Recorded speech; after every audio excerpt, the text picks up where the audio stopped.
अध्याय 671 आंडा। चेनरुई पवित्र महिला के उदार वादे और पॉल को जाने देने और उसे अकेला छोड़ देने के उनके पिछले कदम से हैरान थी। जैसा कि कहावत है, किसी भी कदम के पीछे कोई ना कोई स्वार्थ जरूर होता है। रिचर्ड कुछ और नहीं बल्कि एक कमज़ोर इंसान था जिसके पास जानवरों को वश में करने का हुनर था। क्या कोई और चीज़ थी जिसका परम पावन पवित्र महिला फ़ायदा उठा सकती थी? चेनरुई ने तुरंत प्रतिक्रिया व्यक्त की और तुरंत एक उत्साही अभिव्यक्ति दिखाई। कोई 3 शर्तें। हाँ, शर्त यह है कि आपको कुछ हासिल करना होगा। कोई बात नहीं, मैं पवित्र आशीर्वाद हॉल में शामिल होकर परम पावन के लिए काम करने को तैयार हूँ। चेनरुई बेहद उत्साहित लग रहा था, मानो उसे अचानक कोई बड़ी उपलब्धि मिल गई हो। हालांकि उसे नहीं पता था कि पवित्र महिला उससे क्या चाहती है, लेकिन वह समझता था कि तथाकथित कोई भी 3 शर्तें असीमित नहीं होनी चाहिए। उदाहरण के लिए, अगर उसने सचमुच स्नोडालेट को एक शर्त के रूप में बताया तो शायद उसे तुरंत हिरासत में ले लिया जाएगा। यूडोरा धीरे धीरे नीचे आए, उसे कुछ बार देखा और संतुष्टि से सिर हिलाया। तुम पॉल समेत किसी को भी यह नहीं बता सकते कि तुम आगे क्या देखते हो और मैं तुमसे क्या करवाना चाहती हूँ, वरना तुम्हारी सारी उम्मीदें खत्म हो जाएंगी, तुम्हारी जिंदगी भी। समझ गया, परम पावन। यद्यपि यह शुद्ध धमकी थी, परंतु पवित्र महिला की दयालु आवाज में जादुई शक्ति थी जिससे लोगों के लिए प्रतिकूल भावना रखना लगभग असंभव हो गया था। इसे ले लो और जाने मत देना। यूडोरा के हाथ हिलाने पर चेनरुई के सामने एक पिंग पोंग के आकार की सफ़ेद गेंद प्रकट हुई। मेरे साथ आओ। याद रखना, मुझसे 5 मीटर दूर मत जाना। सफ़ेद गेंद को पकड़े हुए चेनरुई सिहर उठा क्योंकि उसे गेंद से आती ठंडक का एहसास हुआ। वह यूडोरा के पीछे हॉल के पीछे की ओर चला गया। दोनों ने कुछ चक्कर लगाए और एक के बाद एक रास्ते से गुजरे। दरअसल चेनरुई साफ देख सकता था कि उसने और यूडोरा ने सिर्फ 3 चक्कर लगाए थे। बाकी चक्कर एक जादुई घेरे से बने भ्रम थे। जादुई घेरे के अलावा वहाँ प्राचीन रून भी थे। प्राचीन रूनों को देवताओं की भाषा कहा जाता था और कहा जाता था कि इनसे देवताओं के रहस्यों की झलक मिलती है। करूब राफेल पवित्र आशीर्वाद कक्ष के पीछे था। यहाँ प्राचीन रूनों का होना कोई आश्चर्य की बात नहीं थी, लेकिन आसपास के रून बहुत गहरे थे। यहाँ तक कि कुछ वाक्य और संयोजन भी जोला के लिए अज्ञात थे। जैसे ही चेनरुई का मन गतिशील हुआ, उसने गहन विश्लेषण को सक्रिय कर दिया ताकि शीघ्रता से विश्लेषण और अभिलेखन किया जा सके। काफी देर चलने के बाद कई छिपे हुए जालों से भरे गलियारे से गुजरते हुए उसके सामने एक दरवाज़ा दिखाई दिया। यूडोरा का दिमाग घूम गया और दरवाज़ा धीरे धीरे खुल गया। दरवाज़ा खुलते ही चेनरुई को अपने चेहरे की ओर एक तेज़ गर्मी महसूस हुई। इस समय सफ़ेद गेंद की ताज़ा ठंडी हवा ने गर्मी को प्रभावी ढंग से संतुलित कर दिया, जिससे उसे बहुत आराम महसूस हुआ। ये छोटा सा महल ज्वालामुखी के वातावरण जैसा बना हुआ था जिससे भयानक गर्मी निकल रही थी। अगर सफ़ेद गेंद की ठंडक न होती तो रिचर्ड अपनी दानव राजा जैसी ताकत के साथ इसे सहन नहीं कर पाता। महल में एक और व्यक्ति था, एलिजा। एलिजा के कपड़े उस समय बहुत खुले हुए थे। शरीर पर कुछ अजीबोगरीब चीज़ों को छोड़कर उसने लगभग बिकिनी पहन रखी थी। उसका फिगर उसकी शक्ल से कहीं ज़्यादा परिपक्व लग रहा था। हालांकि उसके स्तन सेलीन जितने बड़े नहीं थे, फिर भी वे भरे हुए थे। उसका फिगर बहुत ही आकर्षक था और गोरी त्वचा, पसीने की एक परत लिए हुए, उसमें एक अलग तरह का आकर्षण भरा हुआ था। चेनरुई की विश्लेषणात्मक आंखें ये पहचान सकती थीं कि एलिजा का हार, बाजूबंद, कंगन और पायल ऐसे उपकरणों का एक सेट थे जो आत्मिक शक्ति और संवेदन शक्ति को बहुत बढ़ा सकते थे। एलिजा महल के बीचों बीच जमीन पर बैठी थी। उसका शरीर सफ़ेद धुंध से भाप बन रहा था और उसके हाथ किसी चीज़ की ओर तेज ऊर्जा प्रवाहित कर रहे थे जो चिड़िया के घोंसले जैसी थी। घोंसले में सफ़ेद धुंध में लिपटी एक नारियल के आकार की गोल वस्तु थी। एलिजा, कैसी है गुरुजी? एलिजा खड़ी हुई और झुककर बोली, पिछले कुछ दिनों में रून्स 2 गुना बढ़ गए हैं, लेकिन अभी भी पहले जैसा ही है। मुझे लगभग कोई उतार चढ़ाव महसूस नहीं हो रहा है। यूडोरा ने चेनरुई की ओर देखा। रिचर्ड, घुड़सवारी युद्ध में तुम्हारी आत्मा की भाषा और जानवरों को वश में करने के कौशल ने अद्भुत जादुई प्रभाव दिखाए हैं, जिससे मैं तुम्हारी शक्ति पर भरोसा करने के लिए और भी दृढ़ हो गई हूँ। जैसा कि तुम देख रहे हो, वह राक्षसी जानवर का अंडा मेरे लिए बहुत महत्वपूर्ण है। राक्षसी जानवर के अंडे को देखते ही चेनरुई का दिल अचानक धड़क उठा। यूडोरा ने इस बात पर तुरंत ध्यान दिया। उसकी आंखें चमक उठीं। जैसे ही वह बोलने वाली थी, चेनरुई ने अपनी छाती ढांक ली और दर्द भरा भाव प्रकट किया। उसे होश में आने में काफी समय लगा। परम पावन, ये कौन सा राक्षसी अंडा है? चेनरुई ऐसा लग रहा था जैसे वह अभी भी बुरी तरह हिल गया हो। क्या आपकी आत्मिक शक्ति इसे महसूस कर सकती है? यूडोरा की आंखें चमक उठीं। बस थोड़ा सा। जैसे ही मेरी आत्मिक शक्ति इसे छूती है, मेरी आत्मा असीम ज्वालाओं में जलकर मर जाती है। ये वाकई भयानक है। जलन का एहसास। यूडोरा ने गहरी सांस ली। बहुत अच्छा, आपकी आत्मा की भाषा मेरी अपेक्षा से कहीं ज्यादा तीव्र है। दरअसल चेन रूई को अभी अभी बिजली का जोरदार झटका लगा था। उसकी दर्दनाक शक्ल बस उसके मन के सदमे को छिपाने के लिए थी। विश्लेषणात्मक आंखों में इस अंडे का डेटा दिखाई दिया। रेस फीनिक्स अंडा, व्यापक शक्ति मूल्यांकन अज्ञात, विश्लेषण सुप्त अवस्था अंडे सेने योग्य। पवित्र लेडी यूडोरा के पास वास्तव में एक फीनिक्स अंडा है। फीनिक्स पृथ्वी पर चीनी लोगों के लिए कोई अजनबी नहीं था। ये पक्षियों का राजा था। फीनिक्स का रूप शुभता का प्रतीक था और यह एक प्रकार का जनजाति कुलदेवता भी था। इस जादुई दुनिया में फीनिक्स का भी अस्तित्व था। चेन रूई ने जोला और पगलियों से कभी कभार ही यह नाम सुना था। यह एक प्राचीन प्राणी था जो लगभग लुप्त हो चुका था। यह विशाल ड्रैगन परिवार से भी पुराना था।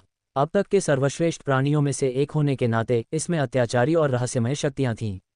युगों पहले की तरह इसके कई अभिलेख अधूरे थे।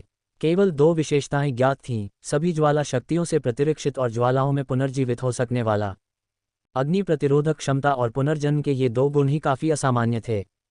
इसे पहनो, इससे तुम्हारी प्रतिरोधक क्षमता बढ़ जाएगी। यूडोरा ने एक हार निकाला और चेन रूई को दे दिया। अब अपनी शक्ति को समायोजित करो और अपनी आत्मा की भाषा से समझने की कोशिश करो। चेन रूई ने वह हार ले लिया जो वास्तव में एक पौराणिक श्रेणी का सहायक उपकरण था।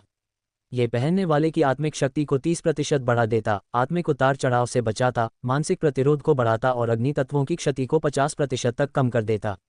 ऐसा प्रतीत होता था कि परम पावन पवित्र महिला निस्संदेह बहुत उदार थीं। चेन रूई ने बिना किसी हिचकिचाहट के हार पहन लिया और फीनिक्स के अंडे से संवाद करने के लिए विश्लेषणात्मक आंखों का इस्तेमाल करने की कोशिश की। धीरे धीरे फीनिक्स के अंडे ने, जिसने अभी तक कोई प्रतिक्रिया नहीं दी थी, अपने अंदर छिपी किसी अंतरंग शक्ति को महसूस किया और हल्का सा उतार चढ़ाव बिखेरना शुरू कर दिया। अलिजा भी इस खास उतार चढ़ाव को महसूस कर सकती थी।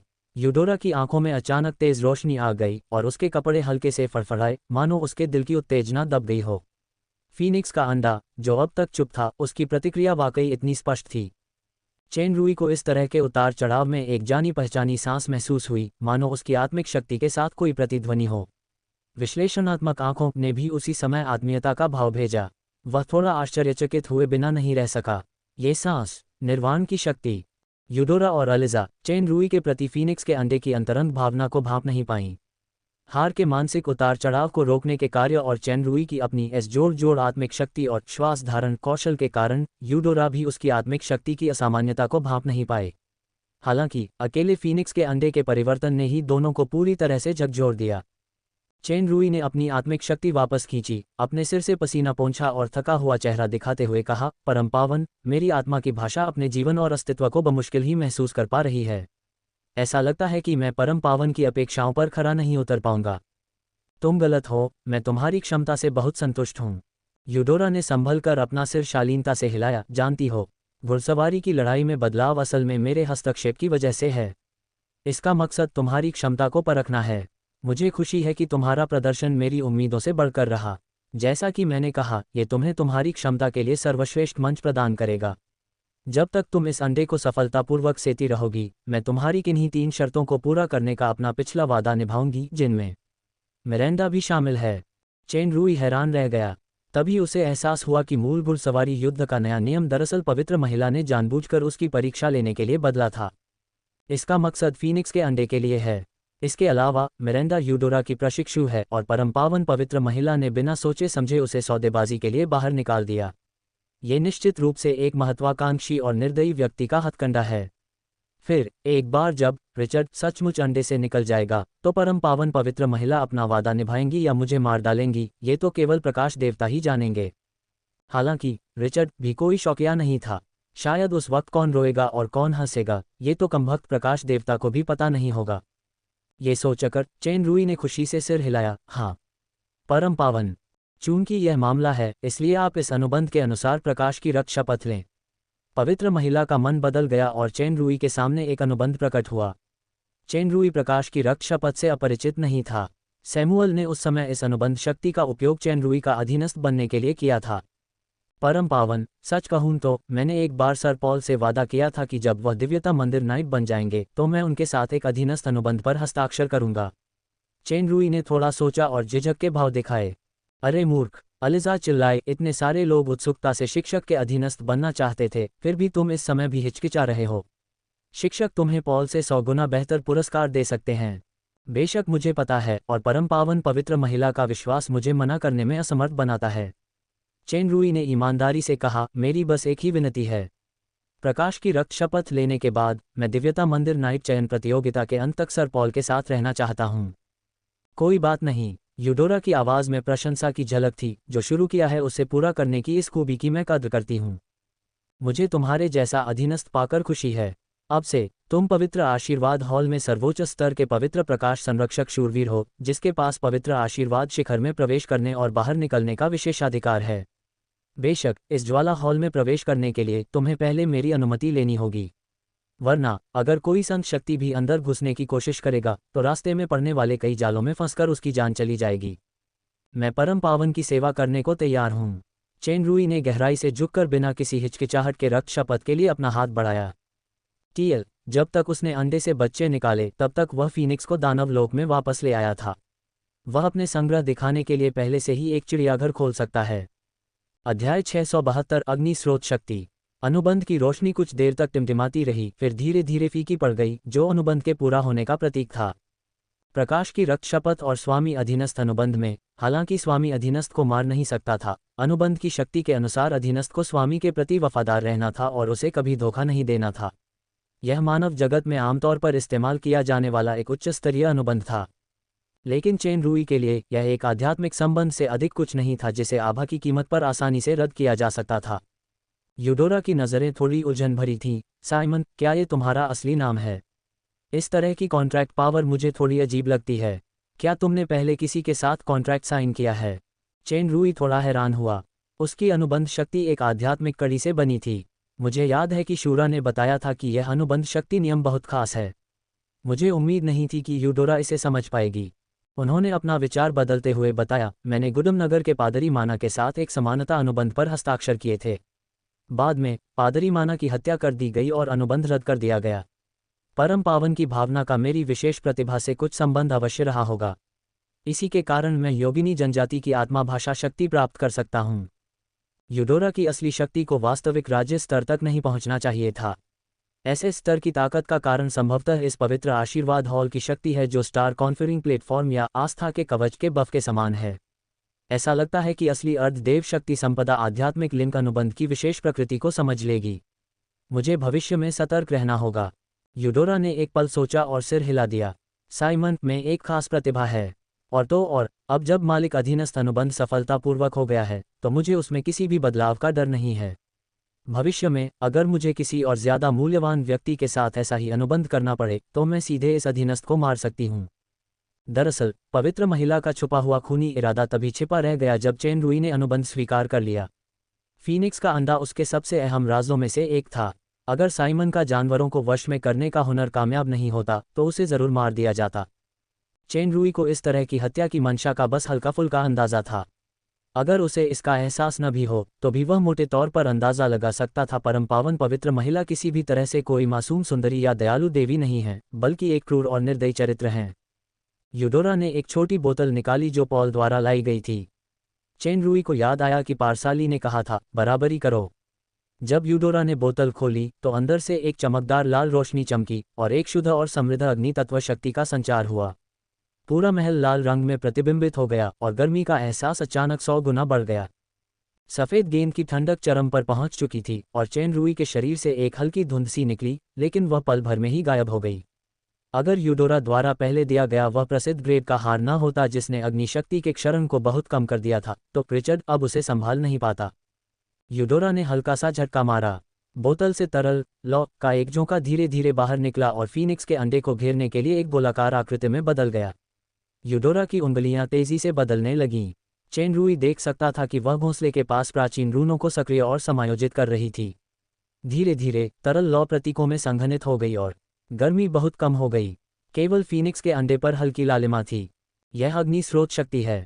आपको सावधान रहना होगा और इसे कभी न छूना होगा, क्योंकि अग्नि स्रोत शक्ति में निहित शक्ति बहुत भयानक है। यह आपको पल भर में उड़ती हुई राख में बदल देगी। आपको बस आत्मा की भाषा का उपयोग करके राक्षसी जानवर के अंडे में मौजूद जीवन से संवाद करना है और उसे अग्नि स्रोत शक्ति को अवशोषित करने के लिए प्रेरित करना है ताकि वह जल्द से जल्द फूट सके। जी हाँ, परम पावन। चेन रुई ने सिर झुका लिया। सिर झुकाते ही उसकी आंखें चमक उठीं। ये बहुत अप्रत्याशित है, लेकिन यह एक अप्रत्याशित आश्चर्य है। पता चला कि अग्नि स्रोत शक्ति पारसाली की बोतल में है। इसकी तलाश में दूर दूर तक यात्रा करने के बाद मुझे ये संयोग से मिल गई। डिविनिटी टेम्पल नाइट का सबसे रोमांचक टीम मुकाबला कल शुरू होगा। फाइनल में परम पावन वेंटिस, परम पावन पुस्मीर और मैं सभी उपस्थित रहेंगे। पॉल के पिछले परिणामों के साथ वह सीधे फाइनल के दूसरे दौर में प्रवेश करेगा। रिचर्ड, जब पॉल प्रतिस्पर्धा नहीं कर रहा होगा तो अलिजा आपको इस हॉल ऑफ फ्लेम में ले जाएगी। अलिजा, अगर रिचर्ड को किसी भी सामग्री या उपकरण की आवश्यकता हो तो आपको पूरा सहयोग करना होगा और किसी भी बदलाव की सूचना मुझे तुरंत देनी होगी। आप दोनों अभी जा सकते हैं। मुझे अभी जादुई घेरा बनाना है। अलिजा और चैन रूई चले गए। रास्ते में अलिजा ने एक लबादा ओढ़ रखा था जिससे उसका खुला शरीर ढका हुआ था। उसने मुस्कुराते हुए चैन रूई की ओर देखा। बधाई हो पवित्र प्रकाश संरक्षक शूरवीर सर साइमन। ओह, मैं आपको रिचर्ड ही कहती रहूंगी। वैसे संरक्षक शूरवीर 3 स्तरों में विभाजित होता है: श्वेत दीप्ति, रजत वैभव और पवित्र प्रकाश। पवित्र प्रकाश सर्वोच्च स्तर का संरक्षक शूरवीर है। ऐसा लगता है कि गुरु आपको मेरी अपेक्षा से ज्यादा महत्व देते हैं। हालांकि अगर पॉल दिव्यता मंदिर शूरवीर चैंपियनशिप जीत भी जाता है तो भी वह ज्यादा से ज्यादा एक रजत वैभव संरक्षक शूरवीर ही है, इसलिए उसका दर्जा आपसे कम है। चैन रूई अचंभित रह गया। इससे पॉल शर्मिंदा होगा और रिचर्ड पॉल का सामना नहीं कर पाएंगे, वरना वे दुश्मन भी बन जाएंगे। अलिजा और मिरेंडा के बीच की दुश्मनी को देखते हुए लगता है कि पवित्र महिला विभाजन के तरीकों की आदी हो गई है, जिससे उसके शिष्य एक दूसरे से प्रतिस्पर्धा कर सकते हैं। एक अलग नजरिए से अनुयायी जितने ज्यादा विभाजित होंगे वे उतने ही कम खतरा होंगे और उन्हें नियंत्रित करना उतना ही आसान होगा। चिंता मत करो, अगर भविष्य में तुम्हें किसी चीज की जरूरत पड़े तो मुझे बता देना। अलिजा ने उसके हैरान चेहरे को देखा और खुशी से मुस्कुराई। चूंकि अब तुम पवित्र प्रकाश रक्षक शूरवीर हो, इसलिए मिरेंडा का पीछा करना कोई समस्या नहीं होनी चाहिए। मैं इसमें तुम्हारी ज्यादा मदद नहीं कर सकती। चैन रूई की आंखें चमक उठीं और उसने सिर हिलाया। बहुत बहुत शुक्रिया मिस अलिजा। आप मेरी इस तरह मदद क्यों कर रही हैं? मैं शब्दों में आपका आभार व्यक्त नहीं कर सकता। मुझे अलिजा कहो। अलिजा ने प्यार से मुस्कुराते हुए कहा, मुझे तुम पसंद हो, लेकिन मुझे गलत मत समझो, ये एक साधारण पसंद है। गार्डन सिटी से शुरू करके तुम उन लोगों से ज्यादा आकर्षक लगती हो जिन्होंने मुझसे कुछ पाने की कोशिश की है। मुझे उम्मीद है कि मैं तुम्हारी सबसे भरोसेमंद दोस्त बनूंगी। आप तो पहले से ही हैं, सुश्री अलिजा। नहीं अलिजा, चैन रूई ने गंभीर भाव से सहयोग किया। अलिजा को अलविदा कहने के बाद चैन रूई पवित्र प्रकाश नगर लौट आया। जब वह सिल्वर विला के कमरे की ओर बढ़ा तो दरवाजे पर उसकी मुलाकात पॉल से हुई। परम पावन पवित्र महिला ने आपसे क्या कहा? पॉल ने सीधे पूछा। चैन रूई ने झिझकते हुए कहा, श्रीमान कृपया मुझे माफ कर दीजिए। महामहिम ने मुझे विशेष रूप से किसी को न बताने के लिए कहा है। पॉल ने सिर हिलाया और बिना कुछ कहे बाहर चला गया, लेकिन उसकी आंखें थोड़ी धुंधली थीं। रिचर्ड हाल ही में बहुत लोकप्रिय हुआ है। उसने परम पावन पवित्र महिला का ध्यान भी आकर्षित किया और उसे कुछ जरूरी कामों के लिए रुकने के लिए कहा। दूसरी ओर मैं उसका स्वामी होने के नाते उपेक्षित सा लग रहा था। चैन रूई को पॉल का शक तो महसूस हुआ, लेकिन उसने जरा भी सोचने की जहमत नहीं उठाई। पॉल की ताकत के सामने वह तो बस एक छोटा सा मोहरा था और उसकी उपयोगिता जल्द ही खत्म हो जाएगी। पवित्र महिला से मिलने की यह यात्रा चैन रूई के लिए एक अप्रत्याशित उपलब्धि थी। ये सफ़ेद गेंद और पौराणिक श्रेणी के उपकरणों की नहीं, बल्कि अग्नि स्रोत शक्ति की बात थी। उसने शुरू में सोचा था कि उसे अग्नि स्रोत शक्ति तभी मिलेगी जब वह अग्नि तत्व राजा से मिलेगा, जिसका उसे कोई पता नहीं था, लेकिन स्रोत शक्ति वास्तव में पारसाली के हाथों में प्रकट हुई और यूडोरा को दे दी गई। अग्नि स्रोत शक्ति जोला द्वारा तत्वों के साम्राज्य की स्थापना का एक महत्वपूर्ण हिस्सा थी और इसे प्राप्त करना ही था। फीनिक्स के अंडे के लिए चैन रूई के मन में उसे पैक करके ले जाने का विचार आया। हालांकि सुपर सिस्टम का भंडारण गोदाम जीवित प्राणियों को संग्रहित नहीं कर सकता था, लेकिन अंतरिक्ष उपकरण इस अधूरे जीवन को संग्रहित कर सकते थे। पिछले मैंटिकोर अंडे के लिए भी यही स्थिति थी। दोनों को एक दूसरे का पूरक माना जा सकता है। चैन रूई को उस छोटे थंडरबर्ड को छोड़ना पड़ा क्योंकि केवल वही स्टारगेट का उपयोग कर सकता था जब तक कि छोटे थंडरबर्ड को वापस अंडे में नहीं बदला जा सकता था। अगले दिनों में चैन रूई हर रोज पवित्र आशीर्वाद हॉल में जाकर पवित्र महिला के निर्देशों के अनुसार फीनिक्स के अंडे से आत्मा की भाषा में संवाद करती। बेशक अलिजा हर बार उसका मार्गदर्शन करती और उसकी सहायता करती। अपने खाली समय में चैन रूई अर्धेल्फ सुश्री मिरेंडा का भी पीछा करता था। मिरेंडा चैन रूई से बिना छुपाए ही बहुत घृणा करती थी, जिससे चैन रूई का काफी समय बच गया। इस दौरान एलिजा का चैन रूई के साथ बहुत करीबी रिश्ता था। उसने मिरेंडा का पीछा करने का एक तरीका भी सोचा और उसे आराम करने के लिए इधर उधर घुमाने ले गई। अगर चेन रूई को उसके स्वभाव का बहुत पहले पता न होता तो वह सचमुच उसे एक उत्साही छोटी बहन समझता। इस उत्साही छोटी बहन की मदद से सुश्री अर्धयोगिनी से चिपके रहने के अलावा चेन रूई ने भटकते हुए पवित्र प्रकाश पर्वत के भूभाग की भी बेहतर समझ हासिल की। दुर्भाग्य से वह अभी भी अन्य 2 मंदिरों के भीतरी भाग में प्रवेश नहीं कर सका। उन्होंने एक और आश्चर्यजनक खोज की। चेन रूई के इन दिनों के अवलोकन और गणनाओं के अनुसार पवित्र आशीर्वाद हॉल के चौक के भूमिगत भाग में एक विशाल और जटिल जादुई घेरा होना चाहिए। ये जादुई घेरा विश्वास शक्ति को अवशोषित और प्रत्यारोपित कर सकता है और अन्य लोगों की विश्वास शक्ति को करूब राफेल की मूर्ति में स्थानांतरित कर सकता है। सीधे शब्दों में कहें तो ये शूरा के समान है, विश्वास चुराना। फर्क सिर्फ इतना है कि वे ऐसा खुलेआम करते हैं। धूर्त शूरा इसके आगे फीकी पड़ जाती है। ये खोज बेहद दिलचस्प है। अगर राफेल प्रकाश ईश्वर के प्रधान दूतों में से एक है तो ऐसी चोरी का क्या मतलब है? राफेल के अलावा क्या माइकल और गैब्रियल भी वही हैं? ये प्रकाश ईश्वर के सेवक ऐसा क्यों कर रहे हैं? चेन रूई को हल्का सा एहसास हुआ कि उसने एक बड़े रहस्य का कोना उजागर कर दिया है, लेकिन अब इसाबेला के पास ज़्यादा समय नहीं बचा था, इसलिए इस जिज्ञासा को संतुष्ट करने का समय नहीं था। दूसरों को शायद यह महसूस न हो, लेकिन चेन रूई, जिनके पास गैलेक्सी क्षेत्र में एक आस्था का टॉवर था, आस्था शक्ति के प्रवाह को स्पष्ट रूप से महसूस कर सकते थे। राफेल प्रतिमा द्वारा अवशोषित आस्था शक्ति का स्रोत पवित्र प्रकाश पर्वत के सबसे ऊंचे स्थान से होना चाहिए। ये संभवतः पवित्र प्रकाश पर्वत की चोटी पर स्थित प्रकाश दिव्यता मंदिर ही था। प्रकाश दिव्यता मंदिर पवित्र प्रकाश पर्वत का निषिद्ध क्षेत्र था जहां ईश्वर अपनी इच्छा प्रकट करते हैं और चमत्कार प्रदर्शित करते हैं। केवल पोप और 2 आर्चबिशप ही प्रवेश के पात्र थे। ये वह स्थान होना चाहिए जहां पवित्र प्रकाश पर्वत और संपूर्ण मानव जगत में प्रकाश आस्था का संकेंद्रण सबसे अधिक हो। अगर शूरा वहां चोरी कर सके, भले ही वह एक छोटा सा हिस्सा ही क्यों न हो, तो 10 लाख आस्था क्रिस्टल प्राप्त करने का समय बहुत कम हो जाएगा। बर्फ का फूल, आस्था की शक्ति, अग्नि स्रोत की शक्ति जोड़ फीनिक्स का अंडा। इस बार अपने लक्ष्य गिनते हुए चेन रूई की आंखें चमक उठीं।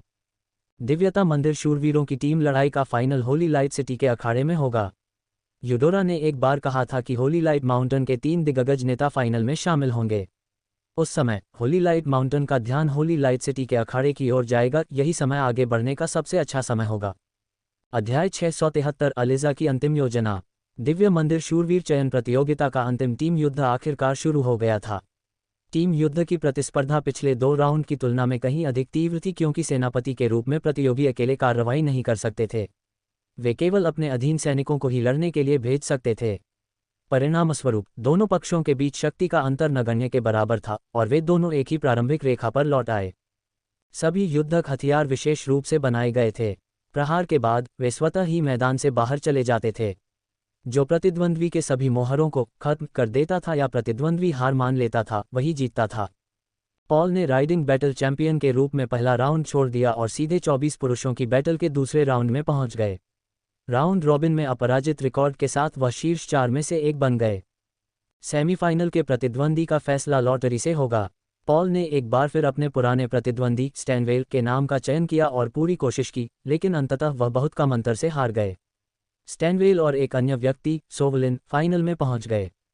हालांकि शीर्ष 4 के परिणाम काफी उत्कृष्ट रहे थे और डिविनिटी टेम्पल नाइट का अपेक्षित लक्ष्य प्राप्त हो गया था, फिर भी पॉल बहुत निराश था, क्योंकि पोप और दोनों आर्चबिशप फाइनल देखने के लिए यहां मौजूद थे। परम पावन पवित्र महिला ने यह भी कहा था कि अगर वह चैंपियनशिप जीत गया तो वह महादूतों का ध्यान आकर्षित कर सकेगा और अकल्पनीय लाभ प्राप्त कर सकेगा। हालांकि अब यह सब खत्म हो चुका था। पॉल ने चौक में बिखरे हुए साए को देखा और आह भरी। पोप और आर्चबिशप की मौजूदगी में चैंपियन और उपविजेता का अपेक्षित फाइनल शुरू होने वाला था। उसे मंच पर सबको अपनी ताकत दिखानी थी, लेकिन अब वह भी कई हारे हुए लोगों की तरह सिर्फ एक दर्शक बनकर रह गया था। वह बुरे मूड में था और मैदान में भी नहीं जाना चाहता था। पॉल, पीछे से एक परिचित आवाज आकर्षक मिठास के साथ सुनाई दी। पॉल को पता था कि वह कौन है, भले ही उसने पीछे मुड़कर न देखा हो। उसने भौहें चढ़ाकर पूछा, एलिजा, तुम यहाँ क्यों हो? क्या तुम सारा दिन रिचर्ड के साथ नहीं रह रही हो? क्यों, तुम्हें जलन हो रही है? एलिजा हंसी, मेरे साथ आओ, ये बात करने की जगह नहीं है। पॉल ने और भी कसकर कहा, रिचर्ड कहाँ है? मैंने उसे दुर्लभ बर्फीले नीले गुलाबों का एक गुच्छा दिया और उसे अर्धएल्फ को देने के लिए कहा। इस दौरान उसने बहुत प्रयास किया। दुर्भाग्य से अर्धएल्फ की नज़र में वह बस एक बदसूरत आदमी था। चेन रूई की असफलताओं की खबर सुनकर पॉल को बहुत खुशी हुई। तुम मुझे क्यों ढूंढ रहे हो? एलिजा ने इधर उधर देखा और रुक कर बोली, 2 बातें हैं जो आपके लिए ज़रूरी हैं। पहली बात मैं मुफ्त में बता सकती हूँ। मुझे दूसरे के लिए भुगतान करना होगा। पॉल ने संदेह से कहा, आप मुझे पहले वाली बात के बारे में क्यों नहीं बताते?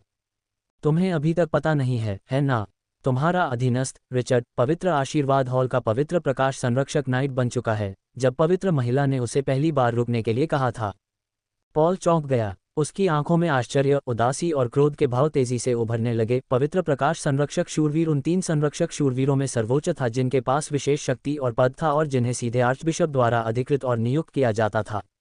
एक साधारण संरक्षक शूरवीर अपने जीवन में इस स्तर तक नहीं पहुंच सकता था। पॉल अपने गुरु पारसाली के थंडर मंदिर से पवित्र आशीर्वाद हॉल में स्थानांतरित होने के बाद, भले ही उसने दिव्यता मंदिर शूरवीर जीता हो, वह अधिक से अधिक दूसरे स्तर का रजत वैभव संरक्षक शूरवीर था। अब चूंकि उसे जीतने की कोई उम्मीद नहीं थी, वह शायद सबसे निम्न श्वेत दीप्ति शूरवीर ही रह सकता था। बाहरी दुनिया की नज़र में ये पहले से ही एक उच्च सम्मान था, लेकिन इसका मतलब था कि एक प्रतिष्ठित संत शक्ति के रूप में उसे भविष्य में अपने पूर्व अधीनस्थ के सामने सिर झुकाना होगा। अभिमानी पॉल इसे कैसे स्वीकार कर सकता था? रिचर्ड तो बस एक कमज़ोर जानवर पालक है। उसने ऐसा कौन सा तरीका अपनाया जिससे परम पावन पवित्र महिला उसे इतना महत्व देने लगी? पॉल को बहुत गुस्सा आया जब उसने सोचा कि रिचर्ड उससे यह बात छिपा रहा है। क्या यह आदमी पवित्र प्रकाश पर्वत में प्रवेश करने के लिए मुझे अपनी स्थिति को आगे बढ़ाने के लिए एक स्प्रिंगबोर्ड के रूप में इस्तेमाल कर रहा है? ये सोचते ही आक्रोश अनायास ही एक ठंडे इरादे में बदल गया। दरअसल पॉल की गलतफहमी आधी सही थी। चेन रूई ने सचमुच पवित्र प्रकाश पर्वत में प्रवेश के लिए उसका इस्तेमाल किया था। पॉल के मन में हत्या का ख्याल आते ही एलिजा और भी मुस्कुराई। क्या सोच रहे हो? क्या तुम भविष्य में रिचर्ड के आगे झुकना चाहोगे? दर्द से छटपटाने के बाद पॉल का चेहरा उदास हो गया। सुश्री एलिजा, क्या यह आपका दूसरा मामला है? इस तरह की उपाधि से पॉल का गहरा असंतोष पहले ही जाहिर हो चुका था। एलिजा फिर भी मुस्कुराती रही। अगर तुम इस जिंदगी में झुककर उसकी छाया में नहीं रहना चाहते तो हम दूसरी बात पर बात कर सकते हैं।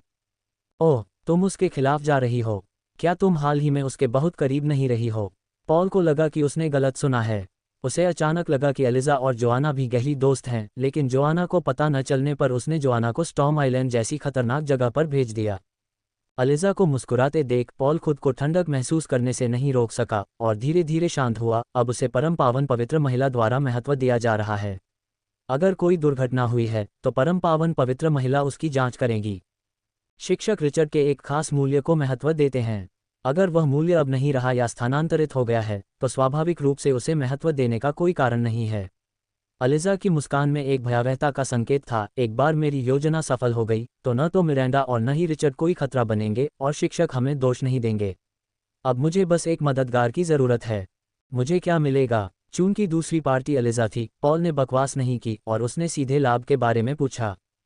Silver Splendor guardian night, Loman परिवार को पूरा समर्थन। मैं भविष्य में आपको होली लाइट गार्जियन नाइट बनने में मदद करूंगा। इतना ही? क्या ये काफ़ी नहीं है? मैं बिना जिम्मेदारी लिए रिचर्ड के खतरे से छुटकारा पाकर तुम पर एहसान कर रही हूँ। बेशक मुझे मिरांडा से छुटकारा पाने का भी मौका चाहिए। ये दोनों पक्षों के लिए फ़ायदेमंद सहयोग है। एलिजा ने पॉल को हल्के से देखा। इसके अलावा मैंने जो वादा किया है वह मेरी क्षमता के दायरे में है। अगर मैं ज़्यादा फ़ायदे का वादा करती हूँ तो क्या तुम्हें लगता है कि मैं ईमानदार हूँ? पॉल ने एक क्षण सोचा और अंततः उसने सिर हिलाकर कहा, आप कब आगे बढ़ रहे हैं? एलिजा की आंखों में एक अजीब सी रोशनी चमकी। अब उनमें से किसी को भी ये पता नहीं था कि एक छिपी हुई आकृति चुपचाप उनके पीछे जा रही है। पवित्र प्रकाश पर्वत, पवित्र आशीर्वाद हॉल का उद्यान गृह। ये वास्तव में एक बड़ा बगीचा था जिसमें तरह तरह के फूल और पौधे थे। आसपास का वातावरण ताजगी भरी खुशबू से भरा था और बगीचे में ढेर सारे पेड़ भी थे। तुम यहाँ फिर क्या कर रहे हो? अर्धएल्फ मिरांडा बगीचे के द्वार पर खड़ी चेन रूई को ठंडे चेहरे से देख रही थी। चेन रूई के हाथ पीछे थे। उसके हाथ में नीले गुलाबों का एक बड़ा गुलदस्ता था। यह आपके लिए है। चेन रूई ने अपने पीछे छिपे नीले गुलाब उसे दिए। बर्फीले नीले गुलाब। मिरांडा थोड़ा हैरान हुई। ये तुम्हें कहाँ से मिले? चेन रूई ने एलिजा की सिखाई बातों के अनुसार कहा, मैंने इसे बड़ी मेहनत से खरीदा है। ये बर्फीला नीला गुलाब बहुत दुर्लभ माना जाता है और इसे जीवित रखने के लिए सीधे लगाया जा सकता है। क्या तुम्हें फूल पसंद नहीं हैं? हाँ, लेकिन जो फूल तुम भेजती हो, चाहे वे कुछ भी हो, वे घृणित हैं। मिरांडा ने चेन रूई को ठंडे स्वर में टोका। बीच में बोलने के लिए माफ़ कीजिए मिस मिरांडा, चेन रूई ने उदास भाव से कहा। खैर, फूलों में कोई खराबी नहीं है। मैं ही गलत हूँ। मुझे पता है कि आपको ये पसंद हैं। मेरे जाने से पहले कृपया ये बर्फ़ जैसे नीले गुलाब स्वीकार कर लीजिए, क्योंकि मुझे सच में नहीं पता कि इनकी देखभाल कैसे की जाती है। आप भी इन्हें इस तरह मुरझाते हुए नहीं देख सकती। मिरांडा का उत्साह थोड़ा कम हुआ और उसने आखिरकार सिर हिला दिया। बर्फीला नीला गुलाब एक बेहद दुर्लभ फूल था। इसके अलावा फूलों की खुशबू और पराग उसके प्रशिक्षण में बहुत मददगार थे। अर्ध एल्फ ने चेनरुई द्वारा दिए गए फूलों को लिया और उन्हें सूंघा, फिर अचानक उसकी भौहें तन गईं।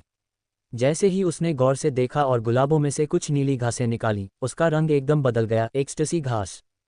एक्सटेसी घास बर्फीले नीले गुलाब से भी दुर्लभ थी, लेकिन इसकी विशेषता मंत्रमुग्ध करने वाली थी। इसकी खुशबू सूंघने वाले की शक्ति तुरंत खत्म हो जाती थी, और इसका एक अतिरिक्त गुण था, एक खास तरह का कामोत्तेजक प्रभाव। घृणित। मिरांडा ने तुरंत प्रतिक्रिया दी और एक भयंकर चीख के साथ एक्सटेसी घास राख में बदल गई। उसी समय चेनरुई को एक विशाल शक्ति ने दूर फेंक दिया। जमीन पर गिरने से पहले उसे एक आकृति ने पकड़ लिया। वह अलिज़ा थी। मिरांडा, तुम क्या कर रही हो? मैं इस बेशर्म आदमी को मार डालूंगी। मिरांडा बहुत गुस्से में थी। उसे उम्मीद नहीं थी कि रिचर्ड इतना दुस्साहसी और नीच होगा। उसने उसे नुकसान पहुंचाने के लिए एक्सटेसी ग्रास का इस्तेमाल करने की हिम्मत की। उसने अभी अभी गलती से एक्सटेसी ग्रास की खुशबू सूंघ ली थी, इसलिए उसकी शक्ति कमज़ोर होने लगी थी। रिचर्ड मेरा एक अच्छा दोस्त है। तुम्हें उसका पीछा करने की इजाज़त तो नहीं, लेकिन उसे मारने की तुम्हारी हिम्मत कैसे हुई? अलिज़ा ने अपने बुरी तरह घायल और पीले पड़े करीबी दोस्त को नीचे उतारा। जैसे ही उसने अपने हाथ खोले, चेनरुई के चारों ओर सफ़ेद रोशनी का एक बादल छा गया और वह मिरांडा पर झपटी। मिरांडा कुछ बोल पाती उससे पहले ही अलिज़ा तेज़ी से उसकी ओर आ रही थी, इसलिए उसे उसका सामना करना पड़ा। दोनों सुंदर आकृतियां तेज़ी से एक दूसरे पर वार करने लगीं, उनकी हरकतें देखना लगभग नामुमकिन था। इस प्रभाव से प्रभावित फूल और पत्तियां पूरे आसमान में लहरा उठीं। धमाका। मिरांडा पीछे की ओर गिरी और लड़खड़ा गई। परमानंद घास के औषधीय गुणों के कारण अर्ध एल्फ लड़ाई को और लंबा नहीं खींचना चाहती थी। उसने जल्दी जल्दी मंत्र पढ़े और उसके हाथों में एक सफ़ेद रोशनी चमक उठी। वह अलिज़ा को पीछे हटाने के लिए प्रकाश विलोपन को सक्रिय करना चाहती थी। इसी समय उसके हृदय में एक चेतावनी का संकेत हुआ जिसने अचानक मंत्र को बाधित कर दिया। वह उछली और एक घातक वार से बच गई, लेकिन फिर भी वह बची हुई शक्ति से घायल हो गई। उसके मुंह से खून बहने लगा और उसकी पीठ के पीछे एक भयानक लाल निशान फैल गया। मिरांडा के चेहरे पर पीड़ा के भाव थे, खासकर इसलिए क्योंकि मंत्र को जबरन तोड़ने से आत्मिक शक्ति का झटका लगा था। वह अपनी एड़ियों पर जमीन पर उतरी ही थी कि उसे सामने से सीटी की आवाज़ सुनाई दी। वह उसे रोक नहीं पाए, इसलिए उसने अपनी बाँह से उसे रोक लिया। दरार, फ्रैक्चर की आवाज़ में वह एक ज़बरदस्त बल से हिल गई और उड़ गई। रास्ते में अनगिनत फूल और पेड़ टूट गए और आखिरकार वह सबसे बड़े प्राचीन पेड़ पर गिर पड़ी। प्राचीन पेड़ हिल गया और अनगिनत शाखाएं और पत्ते गिर गए। अर्ध एल्फ का शरीर धीरे धीरे नीचे खिसक गया और ज़मीन पर बैठ गया।